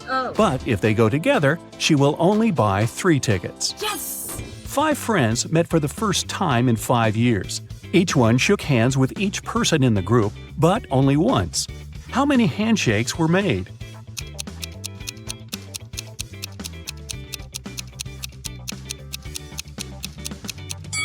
No handshakes were repeated. Let's see it like this. The first friend shook the hands of the 4 remaining people once. Then the second friend had already shared a handshake with the first person, so they shook hands with 3 more people. The third friend had shaken hands with the first 2, so he shook hands with 2 more people. And then, finally, friends 4 and 5 shook hands too. 4 plus 3 plus 2 plus 1 is equal to 10. So there were 10 handshakes. Brinley has to sneak into her mom's computer to delete some emails she had accidentally sent her. Ooh. Mom has a poor memory, so she always has notes with her passcodes. Luckily, the note is right on the desk again. What's the passcode?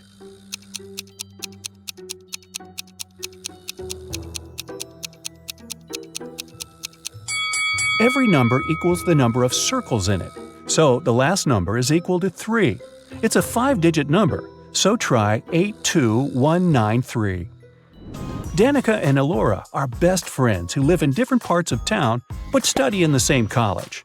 Every morning they leave their houses at the same time and first meet at a cafe to drink some coffee before classes. Danica goes there by car and Elora goes by bike. When they met, which girl was closer to Elora's home?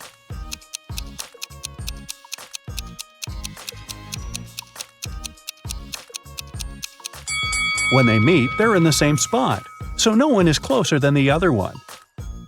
Mrs. Marshall owns a factory that produces office desks. 4 workers can build 4 desks in 4 hours. If she hires 4 more people, how many desks will 8 workers produce in 8 hours?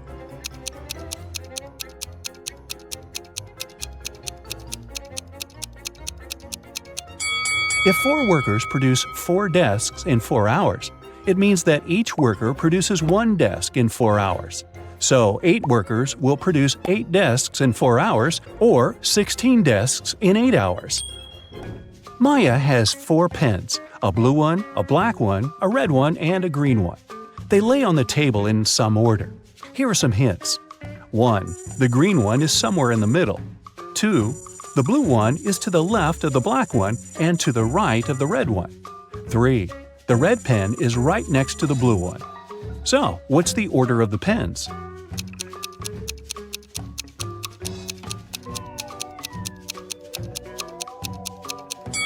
Green is somewhere in the middle. Since blue has some other colors on both sides of it, it means it's in the middle too. Let's decide which one is where. If the green pen is in position 2, then the blue one takes position 3. We know that the blue one is on the left of the black one, so black takes position 4, and red must be in position 1. But it doesn't fit, because the last condition is that the red and blue ones are next to each other. So, let's switch the green and blue. Now blue is right next to red, but is still to the left of black. So the right order is red, blue, green, black. Yvonne cuts 1 baguette into 4 pieces in 12 seconds. How much time will she need to cut the same baguette into 8 pieces?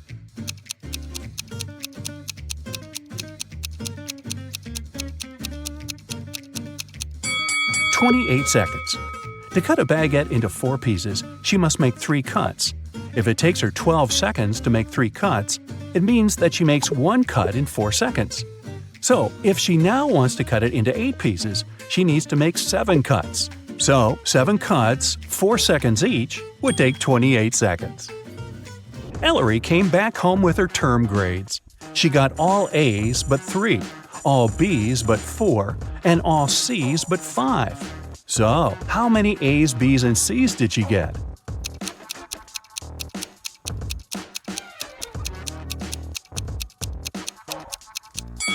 Let's start with A's. They are all but 3, so there are 3 B's and C's together, which is either 2 C's and 1 B or 2 B's and 1 C. Let's start with the first option. If it's the case, there are 4 A's and C's. If there are 2 C's, then she has 2 A's too, also. The condition all C's but 5 tells us that if there's 1 B, there must also be 4 A's, not 2. So it can't be. If there are 2 B's and 1 C, then from all B's but 4 and 1 C, there are 3 A's. From all C's but 5 and 2 B, there again must be 3 A's. So he has 3 A's, 2 B's, and 1 C. Nice work, Ellery! You are outside a room with 3 switches in the off position. One of the switches turns on the light bulb in the room. You can turn on as many switches as you want, but you can only walk into the room once. How can you find out which switch turns on the light?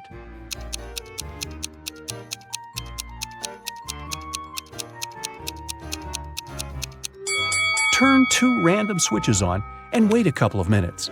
Then turn one of them off and walk into the room. If the light is still on, then the controlling switch is the one you left in the on position. If there's no light, touch the light bulb. If it's hot, then the controlling switch is the one you just turned off.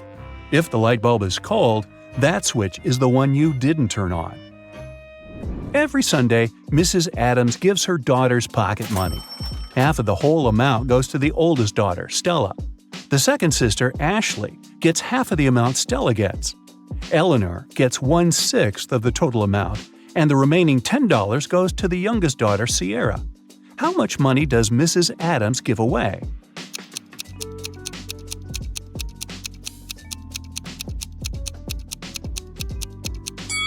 Seems like Stella gets 1/2 of the money, Ashley gets half of a half, which is 1/4 of the original sum, and Eleanor gets 1/6. They're all a fraction of 12s. So Ella gets 6 12s, Ashley gets 3 12s, and Eleanor gets 3 12s. Together, it's 11 12s, which means that Sierra gets 1 12th, which is $10. So Stella gets $60, Ashley gets $30, Eleanor gets $20, and the whole sum is $120. Hey, if I were Sierra, I would complain. Annabeth is going by train to visit her best friend, Brooke. The train is 500 feet long, and it's moving at a speed of 500 feet a minute, and it's now traveling through a 500-foot-long tunnel. How long will it take for the train to go through the tunnel?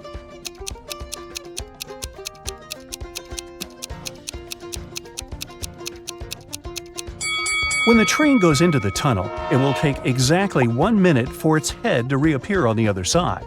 But the rest of the train should get out of there too. Once the head of the train is out, the back of the train just entered the tunnel, and it'll need another minute to travel through the tunnel. So the train will need 2 minutes in total. An elf hired a fairy to take care of his garden for a week. As a daily payment, the fairy takes 1 inch of a candy cane. The elf has a 7-inch candy cane in one piece, but the fairy wants to be paid every day because fairies don't trust elves. The elf has a knife that can only make 2 cuts. How can he manage?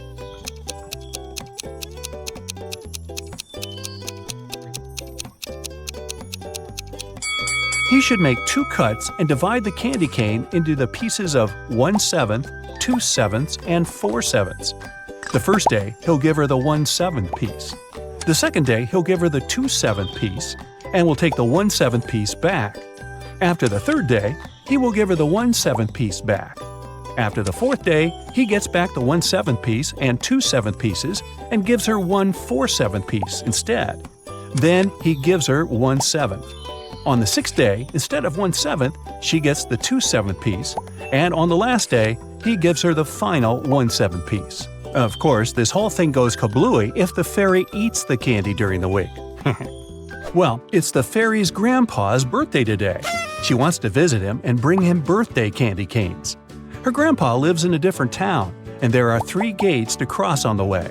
At every gate there is a guard. To cross, the fairy has to pay a fee of half of the candy cane she has. But she gets 1 candy cane back. What's the minimum number of candy canes the fairy should take from home to make sure she arrives at her grandpa's with 2 candy canes for him?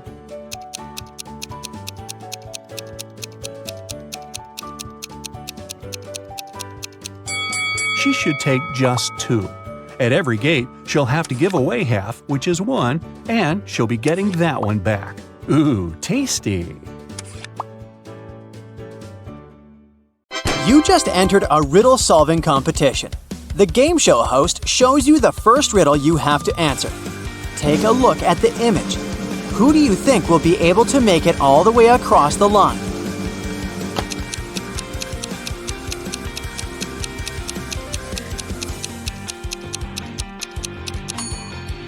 Let's face it, it's the man on the left. Even though it looks like he's having a hard time carrying such heavy things, the weight is evenly distributed between his 2 hands, so he'll probably make it through without any problem.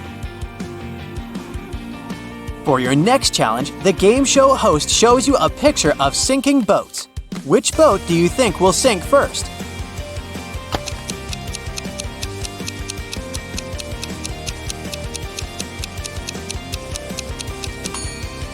The first boat has 2 holes in it, but somehow it has way less water inside. The second boat only has 1 hole, but look at the amount of water that got inside. It's definitely the second boat that's going to sink first. Since you passed the first 2 rounds, the third one gets a bit harder. Ken was riding on his rollerblades when he fell down and hurt his head. He woke up in the hospital only to find that 3 Barbies were waiting for him.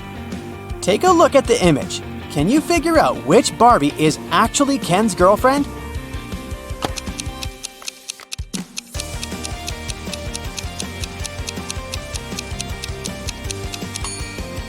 This is a tricky one. It can't be the third Barbie, because the real Barbie would never wink at Ken.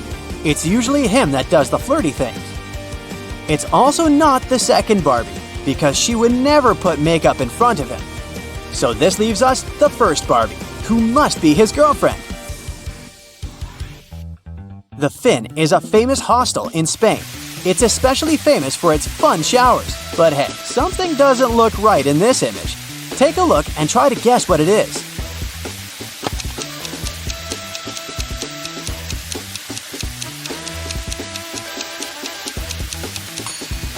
The woman on the right is squeezing a ketchup bottle instead of a shampoo bottle.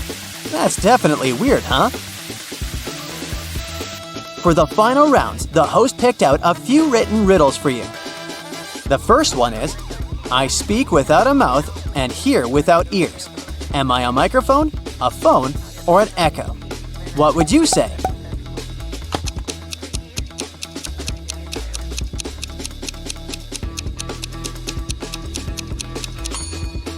The answer is an echo. I'm not alive, but I can grow. I don't have lungs, but I need air. What am I? A tree, fire, or clouds?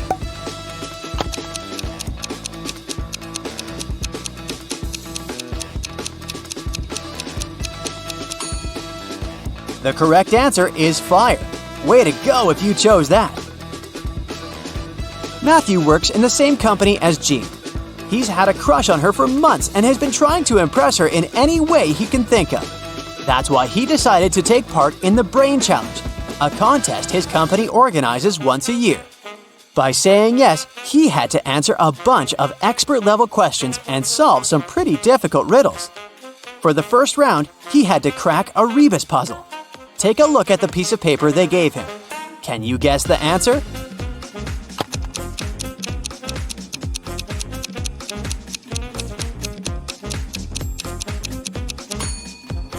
The answer was invisible string.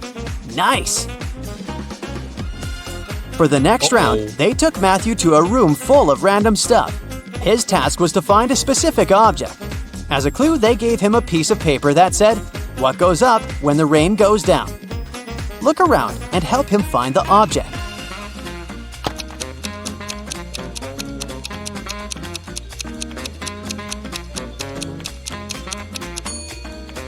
It was that red and blue umbrella over there. For the final round, Matthew had to solve an AI riddle. If he answered it correctly, he would win the contest's main prize and probably Jean's heart. The riddle said, "I have 1,000 needles, but I do not sew. What am I?" Can you guess what he answered?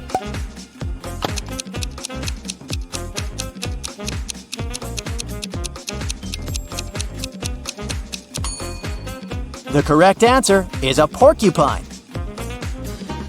Alfred is a supermodel and he just landed his dream job. The biggest magazine in the country invited him to be on the cover of their latest issue. On the day of the photo shoot, he arrived early in the studio. After finishing with hair and makeup, he looked in the mirror and screamed, "Oh no!" His skin was all red. It looked like he was having some serious allergic rash. He called all the assistants he had seen earlier that day to interrogate them. Amy, the photographer's assistant, said she had been told Alfred was allergic to peanuts, so she made sure to only buy safe snacks. Bo, the makeup artist, said he hadn't touched Alfred's food. He said that right after he had finished his job, he left for a coffee break. Mary, the cleaning lady, said that she knew how sensitive models could be, so that's why she only used organic and hypoallergenic products to clean his dressing room. Alfred immediately knew who had contributed to his rash. Can you figure it out too?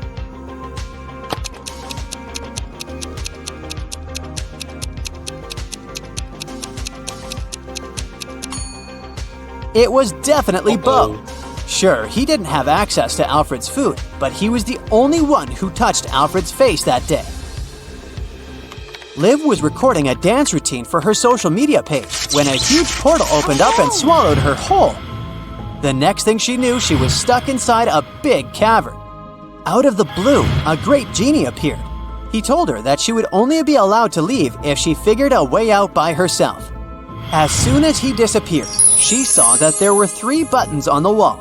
There was a red, a yellow, and a green button. On the floor, there was a note that read, TDUPTRNOREHEBSST. She clicked one of the buttons and managed to open a hidden door on the wall. Can you guess which button she chose?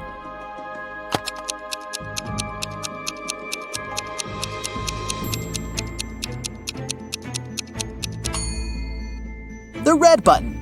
She unscrambled the words on the note and discovered it read, "Press the red button." As soon as she pressed the button, Liv was transported into a virtual reality world. An artificial intelligence greeted her and showed her 3 doors. The AI told her that there was only one door that would lead her to freedom. It told her that behind the first door, there were hungry Pac-Men waiting for someone to walk inside. Behind the second door, there were cursed rollerblades. Once you put them on, you would never be able to take them off. Plus, they had a will of their own and ended up taking you to some pretty dark places. Behind the last door, there were flying fuzzy creatures with laser eyes that burn anything they came into contact with. Which door do you think Liv should choose to escape?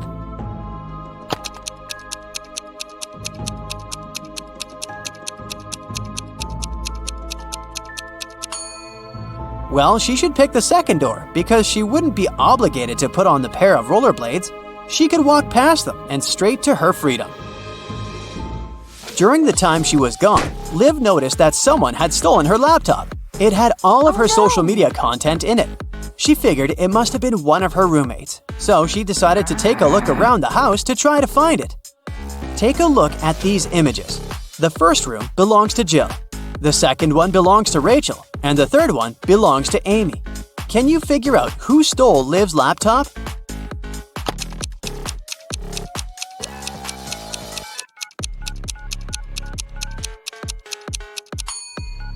If you look closely, Rachel's cat is sleeping on top of something that really looks like a laptop. It must have been her. On a hot summer day, Marjorie decided to go to the public swimming pool. As soon as she arrived there, she ran into 3 close friends: Sarah, Raven, and Donna. One of these women just gave birth to triplets. Can you guess who?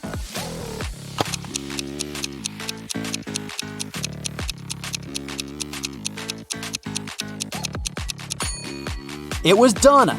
If you look closely at her wrist, she's wearing 3 DIY bracelets with the word Mom written on them. Sam was backpacking through Latin America when he stopped at a restaurant to get some lunch. When he walked inside, he immediately spotted something weird. One of the customers is definitely not human. Can you guess who?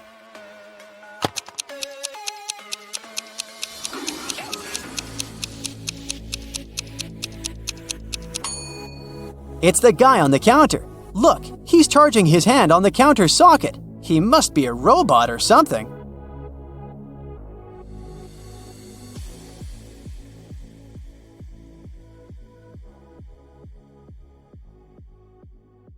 Three friends, Blair, Chloe, and Nell, were walking all day around town. They found a beautiful but dusty house where no one lived. They entered it and started to take pictures. In the evening, they were scrolling through the pictures and one of them made a scream. Take a look at the photos and say which one scared them and why.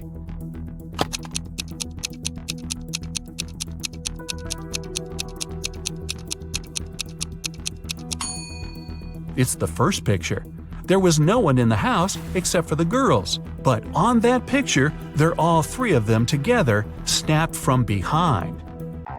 Michelle was having a birthday party. She noticed her brother was eating in his room with some girl. However, she didn't know who it was. She got very curious, so after they left, she sneaked into his room to find some hints. There were 3 girls at her party: Jasmine, Sydney, and Nicole. Michelle immediately guessed who her brother was dating. Can you?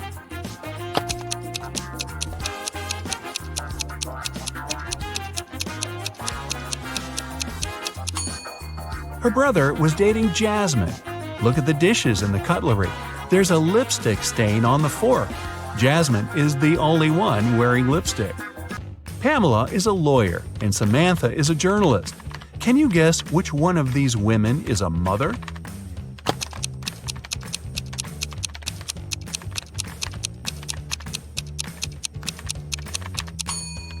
Take a look at the background.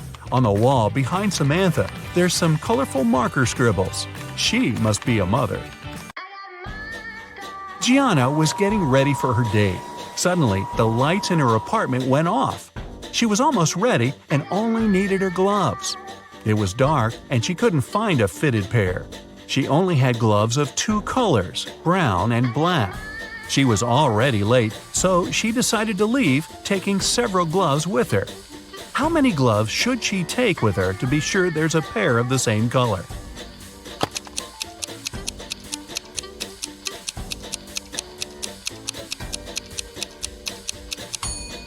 She just needs 3. Even if the first 2 are of a different color, the third one will either be black or brown, matching the other one. A police officer was following a robber around the city. Suddenly, the robber entered the hospital and disappeared. When the police officer entered the building, there were 3 workers. One of them must be a robber who dressed up to pretend to be a doctor. Can you tell who?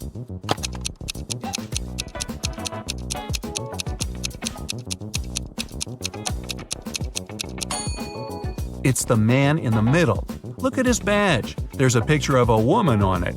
He must have worn the first pair of clothes he noticed. It was Christmas morning and the whole family was home. When Bailey returned in her room after watching her show on TV, she found that someone stole all the presents she had been wrapping. She questioned every person in the house. Her mom said that she had been making dinner. Her dad said he had been mowing the lawn. Her brother said he had been playing video games in his room. Who stole the presents?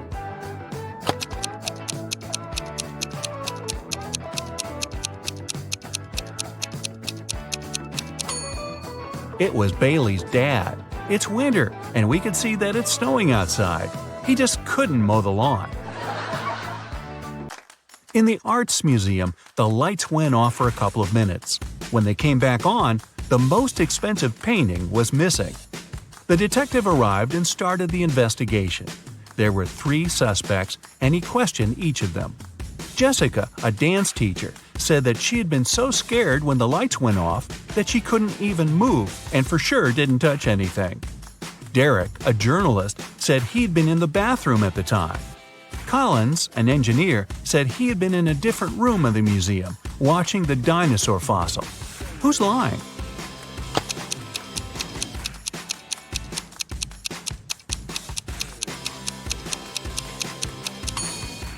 It's Collins. It's an art museum. There are no dinosaur exhibitions.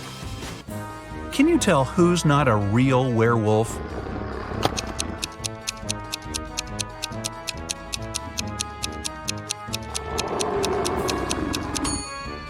It's actually the guy who looks like a werewolf. Werewolves only turn into wolves during the time of the full moon and at night. It's daytime now, so the guy must be just wearing a costume. Esme was having a walk in the forest. After the dawn, she tried to find her way back home, but got lost. Finally, she came across a witch's house and asked her to take her home. The witch agreed to help her, but only if Esme solved her riddle. If not, she'd have to stay with the witch forever. The witch took an apple, tied a string to it, and held it. She asked Esme to cut the string in half so that the apple didn't fall down. However, Esme couldn't touch the apple or hold it. How could she do it?